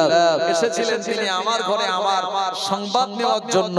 তুমি বসতে জায়গা দাওনি, তাকে মেহমানদারি করাওনি, রাস্তাতেই গেটেতেই কথা বলে তাকে বিদায় করে দিয়েছো। সুতরাং ঘরে চৌকাঠ পাল্টাতে বলেছে মানে তোমার মতো এই রকম নাশুকরিয়া জ্ঞাপনকারী মহিলাকে নিয়ে আমার আব্বা ঘর করতে মানা করেছে, তাই বলেছে ঘরে চৌকাঠ পার করতে পাল্টাতে। সুতরাং আমি তোমায় তালাক দিয়ে দিলাম, তুমি আমার আর স্ত্রী থাকতে পারলে না, আমি আমার আবার একজন দিনদার মহিলাকে বিবাহ করব। নবী ইসমাঈল আলাইহিস সালাম স্ত্রীটাকে তালাক দিলেন। তারপরে তিনি আবার দেখে শুনে শরীয়ত অনুযায়ী আপনার তিনি একটি দিনদার মহিলাকে বিবাহ করলেন। ইব্রাহিম আলাইহিস সালাম দেখলেন বেশ কয়েক মাস হয়ে গেল, একবার দেখে আসি তো আমার বেটা আমার সেই কথাটাকে মেনেছে কিনা। আমার ভাইজানেরা, নবী ইব্রাহিম আলাইহিস সালাম দেরি না করে সেগুলি তিনি মেহমানদারির জন্য আয়োজন করলেন।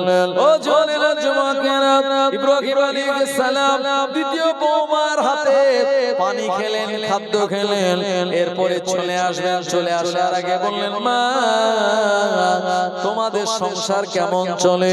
আসলে কিন্তু বৌমা জানে না এটা আমার শ্বশুর আব্বা, এটা আমার স্বামীর আব্বা, এটা মোটেও জানে না। ইব্রাহিম নবী তিনি বলেন নাই। ও আমার ভাইজানেরা, ইব্রাহিম নবী বললেন, মা সংসার কেমন চলছে? এই সময় ইসমাঈল আলাইহিস সালামের দ্বিতীয় বিবি বললেন, ও আল্লাহর বান্দা, আলহামদুলিল্লাহ, আল্লাহ পাক ভালোভাবে চালিয়ে নিয়ে যাচ্ছেন। আল্লাহ পাক রিজিকের মালিক, তিনি যা দেন আলহামদুলিল্লাহ। আল্লাহ পাকের এই রিজিকের ব্যাপারে আমি কোনো নাশুকরিয়া জ্ঞাপন করব না। ইব্রাহিম আলাইহিস সালাম খুশি হয়ে গেলেন বৌমার এমন উত্তর শুনে। ও আমার ভাইজানেরা, ইব্রাহিম আলাইহিস সালাম বলেছিলেন, মা তোমার স্বামী বাড়ি আসলে তোমার স্বামীকে বলো সে যেন তার ঘরে চৌকাঠটা ঠিক রেখে দেয়। জোরে বলবেন না সুবহানাল্লাহ। আজকালকার শ্বশুর শাশুড়ির তারা অবহেলিত হয়। বৌমারা বলে যে আমি একা কেন খেতে দেব, তোমার অন্য ছেলে অন্য বৌমা আছে সেখানে যাও, বলে কি বলে না? কিন্তু মনে রাখুন রিজিকের মালিক আল্লাহ।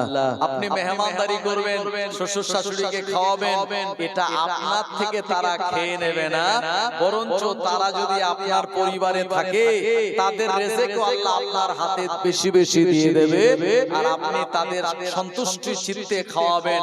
আল্লাহ আল্লাহ আপনার উপর রাজি আর খুশি হয়ে যাবে। মনে রাখুন, কেউ কারোর খাদ্য খায় না, কারণ রিজিকের মালিক কিন্তু আমার আল্লাহ। আর কারোর খাদ্য আল্লাহ কাউকেও খাওয়াবেন না। আপনার খাদ্য আল্লাহ আমাকে খাওয়াবেন না, আর আমার খাদ্য আল্লাহ আপনাকে খাওয়াবেন না। সবার জন্য রিজিক নির্ধারিত। এইজন্য মানুষ যখন ইন্তেকালের সময় হয়, তার সামনে অসংখ্য ফল মূল থাকে, অনেক খাবার থাকে, কিন্তু খেতে পারে না, গিলতে পারে না। সামান্য একটু বেদানার রস দিলে তাও আপনার ঠোঁটের সাইড দিয়ে নিচের দিকে গড়িয়ে যায়। তার মানে যে রিজিক তার জন্য বরাদ্দ ছিল, ওটা সে খেয়ে শেষ করে ফেলেছে। রিজিক আর নাই, এখন যত বেশি দেয়া হবে সে আর গিলতে পারবে না, পেটের মধ্যে যাবে না, কারণ দুনিয়া থেকে এখন বিদায় নেওয়ার সময় হয়ে গেল। আমার ভাইয়েরা, জনেরা, যুবকেরা, ও নবীর উম্মতেরা, ইব্রাহিম আলাইহিস সালাতু সালামের বেটা ইসমাঈল যাবিহুল্লাহ তিনি ফিরে আসলেন, আর বিবিকে জিজ্ঞাসা করলেন, এ আমার বিবি, আমার সফরে থাকাকালীন কোন মানুষ এসেছিলেন নাকি? সময় ওই বিবি বললেন, হ্যাঁ, একজন মানুষ এসেছিলেন, আল্লাহর বান্দা, যার চেহারাটা নুরানি চেহারা, দাড়িটা তার সুন্দর, মাথায় পাগড়িটা তার আকর্ষণীয়, তার হাতে একটা লাঠি ছিল, শরীরে লম্বা জুব্বা, তার চেহারাটা নিয়ে আমার ঘরে দরওয়াজায় আসলো, সালাম দিল, দরওয়াজা খুলে দিলাম, বসার জায়গা দিলাম, পানি দিলাম, মেহমানদারি করালাম, আমাদের সংসার কেমন চলছে খবর নিল। আমি বললাম, আলহামদুলিল্লাহ, ভালো চলছে। ও আমার স্বামী আপনার খবর নিয়েছে, আমি আপনার কথা সব তাকে শুনিয়েছি। ওই মানুষটা খুশি হয়ে আর হাসতে হাসতে আমায় বলে গেল, ও আল্লাহর বান্দী, তোমার স্বামী যখন ঘরে আসবে, তোমার স্বামীকে বলো সে যেন তার ঘরে চৌকাঠটা পরিবর্তিত রাখে, ঠিক রেখে দেয়। ইসমাঈল আলাইহিস সালাম বললেন, এ আমার বিবি, যে আমাদের ঘরে আগমন করেছিলেন উনি আর অন্য কেউ নয়, ওটা হলো আমার আব্বা, তোমার শ্বশুর আব্বা, নবী ইব্রাহিম খলিলুল্লাহ। আর জোরে বলেন সুবহানাল্লাহ। এইজন্য বাংলায় একটা কথা আছে, সংসার সুখের হয় রমণীর গুরে, কথা ঠিক কি না? আমার ভাইজানেরা, যদি আপনার স্ত্রী ভালো হয়, তাহলে আপনার 500 টাকা ইনকাম করার পরেও সেটা দিয়ে সংসার চালিয়ে দেখা যাবে কিছু টাকা তারপরেও আবার এক্সট্রা থাকবে। আর যদি স্ত্রীর হাত, কি বলবো, অনেক বেশি খরচ করার মতো পজিশনে থাকে, তাহলে আপনার যদি 600 টাকা ইনকাম হয়, তো 800 টাকা খরচ হয়ে যাবে, 200 টাকা মার্কেটে দেনা হয়ে যাবে। এরকম দেনা যদি হয়, তাহলে দেখা যাবে আপনি কিন্তু একটা সময় বাড়তে পারবেন না। আর পুরুষেরা যে কারণে তারা ইনকাম করে টাকা রাখতে পারে না, তাদের এক নম্বর হলো, অনেকে আছে যারা ইনকাম করার পরে সন্ধ্যাবেলা গিয়ে লটারি কাটে, অনেকে আছে যারা তাসের আড্ডায় বসে জুয়া খেলে। আমার ভাইজানেরা, যারা অনেকে আছে হালাল টাকাটা তারা, কি বলবো, মানে তারা নেশা জাতীয় বস্তু, লাল পানি কিনে খেয়ে রাতের বেলা টলতে টলতে আসে। আমার ভাইজানেরা, নিজের উপার্জিত টাকা যদি হারাম পথে লটারি কেনায়, আপনার বিভিন্ন রকম জুয়ার আড্ডায় যদি আমি বিভিন্ন ভাবে এই টাকাটা দিয়ে দেই, তাহলে ওই ঘরে কিন্তু কোনোদিন বরকত আসতে পারে না। ঘরে বরকত হবে আপনার হালাল ভাবে ইনকাম, হালাল রাস্তায় তার খরচ, আর স্বামী স্ত্রীর মহব্বত আর ভালোবাসা, আল্লাহ পাক তার ভিতর অসংখ্য বরকত আর রহমত নাজিল করে দেবেন। একবার জোরে বলুন না সুবহানাল্লাহ। দরুদ শরীফ, আল্লাহুম্মা সাল্লি আলা সাইয়্যিদিনা ওয়া আলা আলি সাইয়্যিদিনা ইয়া নবী মুহাম্মদ, ইয়া রাসূল মুহাম্মদ, তুমি মোর শাফায়াত, তুমি মোর শাফায়াত। ইয়া নবী মুহাম্মদ, ইয়া রাসূল মুহাম্মদ, তুমি মোর শাফায়াত, তুমি মোর শাফায়াত। পেলে দিদার একটিবার তোমাকে খোদার কসম, কলিজার মায়া দিয়ে তখন ধোয়াবো তোমার কদম। ওয়াইস করুনি দেখেনি ভাঙে ইশকে সকল দাঁত, তুমি মোর শাফায়াত, তুমি মোর শাফায়াত। ইয়া নবী মুহাম্মদ, ইয়া রাসূল মুহাম্মদ, তুমি মোর শাফায়াত, তুমি মোর শাফায়াত। কোরআন দেখ 101 আল কোরআনে নবীর নাম দুটি কম আল্লাহর নাম 99 গিয়ে থাম কুসুমবিহীন দেখো ডিম এর পাবে না কোনো স্বাদ তুমি মোর শাফায়াত তুমি মোর শাফায়াত ইয়া নবী মুহাম্মদ ইয়া রাসূল মুহাম্মদ তুমি মোর শাফায়াত তুমি মোর শাফায়াত আল্লাহুম্মা সাল্লি আলা সাইয়্যিদিনা ওয়া আলা আলি সাইয়্যিদিনা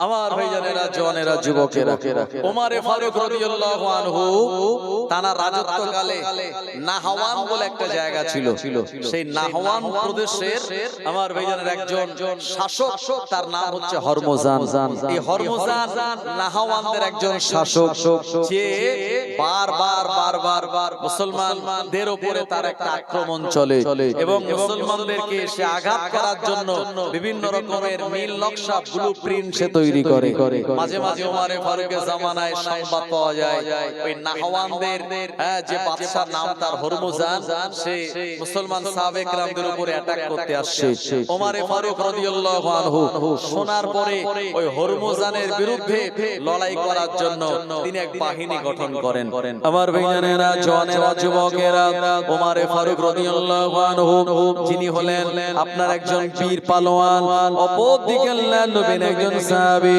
ও আমার ভাইজানেরা ওমর ফারুকের নেতৃত্বে ওই জায়গায় যখন নাহওয়ানদের শাসনকর্তা হরমুজানের বিরুদ্ধে লড়াইয়ের ময়দানে যায় হরমুজান প্রথম লড়াইয়ে আল্লাহর নবী সাহাবে কেরামদের কাছে পরাজিত হয়ে ওমর ফারুক রাদিয়াল্লাহু আনহুর হাতে তিনি বন্দী হয়ে গেলেন ও জওয়ানেরা যুবকেরা ওমর ফারুক রাদিয়াল্লাহু আনহু এই হরমুজানকে সে মদিনা জমিনে নিয়ে আসলেন আনার পরে হরমুজানকে বললেন এ নাহওয়ানদের শাসনকর্তা হরমুজান আমরা মদিনায় নবী সাহাবীরা বসবাস করি আমাদের উপর আক্রমণ করার জন্য তোমার বারবার এই অরাজকতা আমরা সহ্য করব না হরমুজান আমরা তোমাকে দুনিয়া জমিন থেকে বিদায় করে দেব তোমার গর্দানটাকে কেটে দেওয়া হবে হরমুজানের সময় ওমর ফারুকের কাছে maaf চেয়ে বলে ও আমিরুল মুমিনিন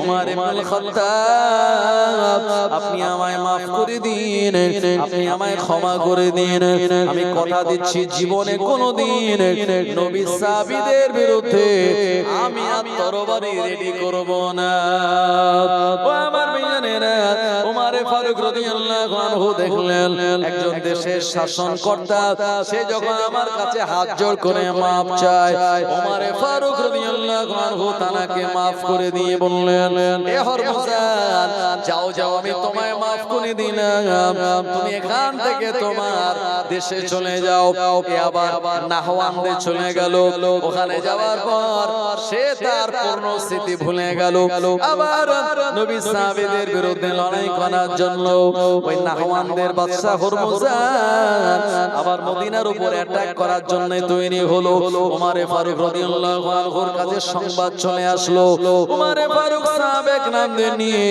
ওই হরমুজানের বিরুদ্ধে প্রতিহত করে তাকে পরাজয় বরণ করিয়ে দিয়ে তাকে গ্রেফতার করে আসামি রূপে মদিনাতে আনলো এবারে তার গর্দান কেটে দেয়া হবে কারণ আগের অঙ্গীকার সে ভঙ্গ করে দিয়েছে নবী আমার জানিয়েছেন লা ঈমানা লিমান লা আমানাত লাহু ওয়া লা দীনা লিমান লা আহাদা লাহু আও কামা ক্বালা নবী সাল্লাল্লাহু আলাইহি ওয়াসাল্লাম নবী বললেন যার ভিতরে আমানতদারি নাই তার ভিতরে ঈমান নাই আর যার ভিতরে ওয়াদা অঙ্গীকার ঠিক নাই তার ভিতরে দ্বীন নাই আমার ভাইজানেরা ওমর ফারুক রাদিয়াল্লাহু আনহুর কাছে হরমুজান আবার মাথা মাথাটা নত করে হাত জোড় করে বলল, হুজুর ও আমিরুল মুমিনিন, আপনি আমায় মাফ করে দিন, এবারে শেষবারের মতো।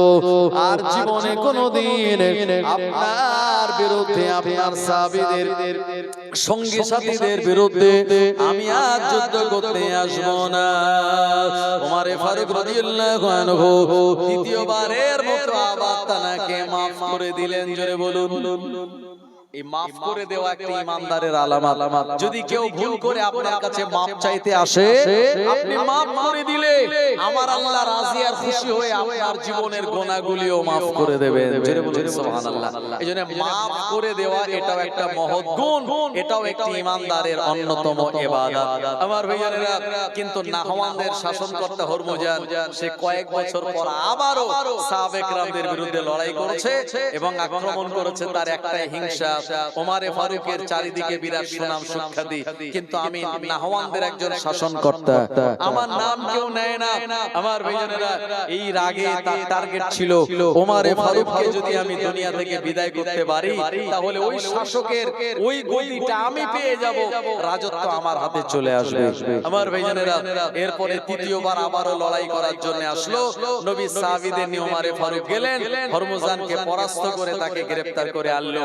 এবারে আর ছাড়া হবে না, এবারে তার গর্দানে তরবারি মারাই হবে। সাহাবীরা বললেন, ওমরে ফারুক, আপনি দুইবার তাকে ছেড়ে দিয়েছেন, তৃতীয়বার আর ছাড়া যাবে না, কারণ বারবার সে ওয়াদা খেলাফ করছে, আর ওয়াদা খেলাফ যারা করে তারা হলো চরম ইসলামের দুশমন, তাদের ভিতরে দ্বীনের কোনো অংশ থাকতে পারে না।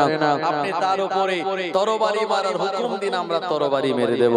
তার পিছনে হাত দুটো বাঁধা হলো আর একটা জায়গায় তাকে বসিয়ে দেয়া হলো, পিছন দিক দিয়ে গর্দানে তরবারি মেরে দুনিয়া থেকে তাকে শেষ করে দেয়া হবে। মানুষের মৃত্যুদণ্ড দেওয়ার আগে তাকে জিজ্ঞেস করা হয়, তোমার জীবনের কোন শেষ ইচ্ছা কিছু আছে নাকি? যখন হরমুজানকে জিজ্ঞেস করা হলো, হরমুজান বলল, আমি এক গ্লাস পানি খেতে চাই, আমাকে এক গ্লাস পানি দাও। আমার ভাইজানের ওমরে ফারুক বললেন, বেচারা, তার গর্দানে তরবারি মারা হবে, এক গ্লাস পানি চেয়েছে, এক গ্লাস পানি তাকে দিয়ে দাও, ও পানিটা খাক, তারপরে তরবারি মারা হবে। আমার ভাইজানেরা, ও নবীর উম্মতেরা, ওই এক গ্লাস পানি সে হাতে নিয়ে নিল। এরপরে সে পানিটা না খেয়ে সে হাতে ধরে রেখেছে। ওমরে ফারুক রাদিয়াল্লাহু আনহু বললেন, এ হরমুজান, পানিটা তুমি পান করো। হরমুজান বলল, আমার ভয় হয় এই পানিটা পান করার আগে আমায় মেরে দেয়া হবে, আমার গর্দানে তরবারি চালিয়ে দেওয়া হবে।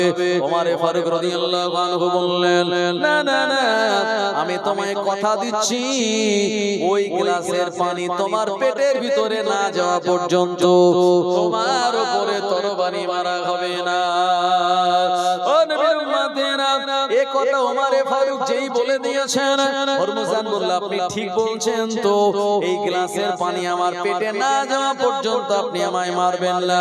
ওমরে ফারুক বললেন, হ্যাঁ, আমি কথা দিয়েছি, এই পানিটা তোমার খাওয়া হয়ে যাবে, তারপরে তোমার উপরে আঘাত করা হবে। সঙ্গে সঙ্গে হরমুজান ওই গ্লাসের পানিটা আল্লাহর জমিনে ফেলে দিয়েছে। এরপরে হরমুজান বলল, না না না, ওমরে ফারুক, আপনি ওয়াদা করেছেন এই গ্লাসের পানি আমার পেটে না যাওয়া পর্যন্ত আপনি আমায় মারবেন না, কিন্তু গ্লাসের পানি তো আমার পেটে গেল না, আমি জমিনে ফেলে দিয়েছি, সুতরাং আপনি আমায় কেমন করে মারতে পারেন?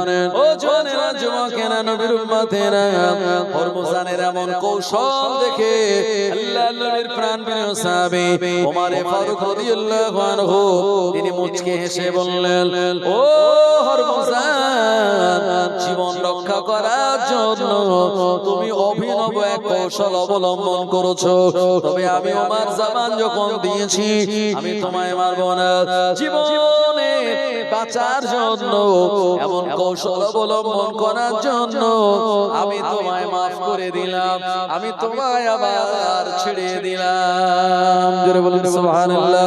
ও নবীর উম্মতেরা, নাহওয়ানদের শাসনকর্তা হরমুজান নিজের দেশে চলে গেল আর বালিশে মাথা দিয়ে রাতের বেলা চিন্তা করে না না না ইসলাম যদি সত্য না হতো ওমর আমায় ছেড়ে দিত না ইসলাম ধর্ম যদি বাস্তব না হতো উমারে ফারুক রাদিয়াল্লাহু আনহু আমায় ছেড়ে দিত না হরমুজান এ সময় দেরি না করে আপনার 3 থেকে 4 মাস পর বিরাট এক কাফেলা নিয়ে উমারে ফারুক রাদিয়াল্লাহু আনহু দরবারে চলে এসেছে আসসালাতু আসসালামু আলাইকা ইয়া আমিরুল মুমিনিন উমারে ফারুক জবাব দিলেন এই সময় হরমুজান বলছে হুজুর আমি আপনার বিরুদ্ধে আর লড়াই করার জন্য নয় বরং ইসলামের সুন্দর আদর্শ আর নীতি দেখে এখন আমি আপনার হাতে হাত দিয়ে ঈমানের কালেমা পড়ে নেব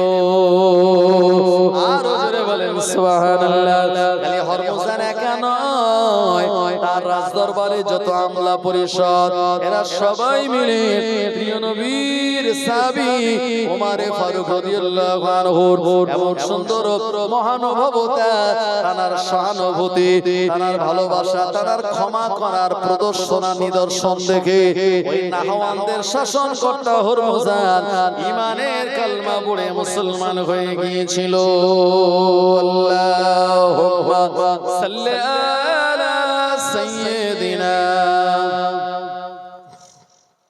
ওয়া আলা আলি সাইয়্যিদিনা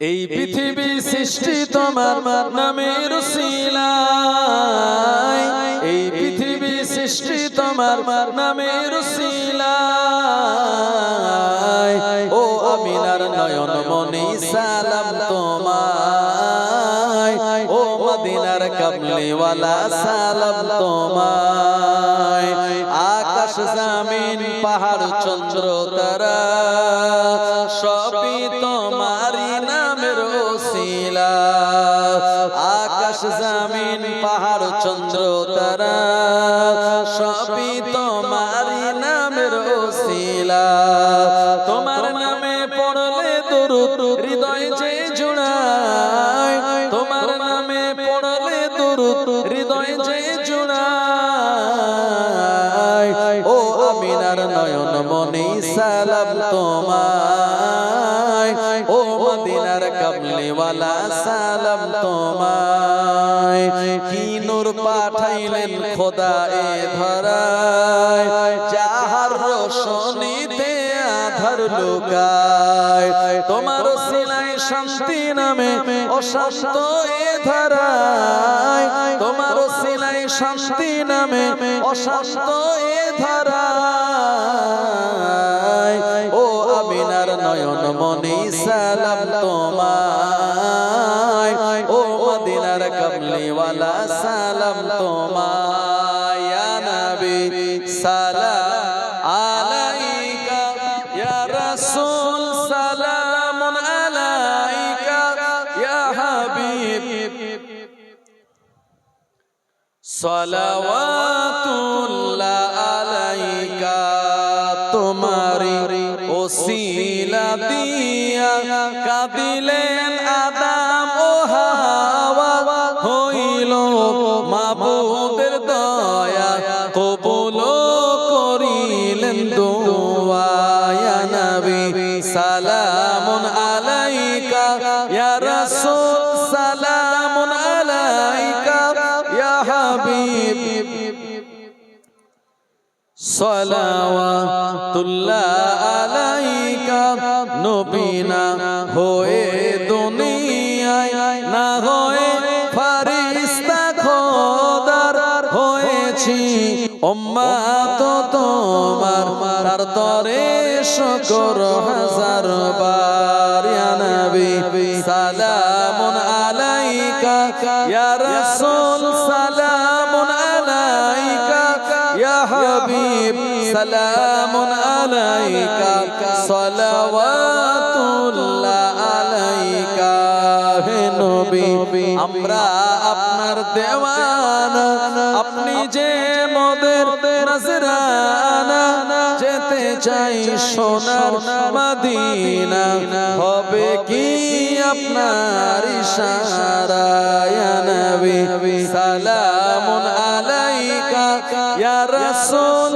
সালামুন আলাইকা ইয়া হাবিব সালামুন আলাইকা সালাওয়াতুল্লাহ আলাইকা নবীজির আব্বা আব্দুল্লাহ নবীজির আম্মা আমিনা নবীজির তাইমা হালিমা নবীজির রওজা মদিনা ইয়া নবী ইয়া নবী ইয়া নবী ইয়া নবী ইয়া নবী ইয়া নবী ইয়া নবী ইয়া নবী ইয়া নবী ইয়া নবী সালামুন আলাইকা ইয়া রাসূল সালামুন আলাইকা ইয়া হাবিব সালামুন আলাইকা সালাওয়াতুল্লাহ আলাইকা তুকবিদান নারায়ে তাকবীর একটু জোরে আওয়াজ দিয়ে বলেন নারায়ে তাকবীর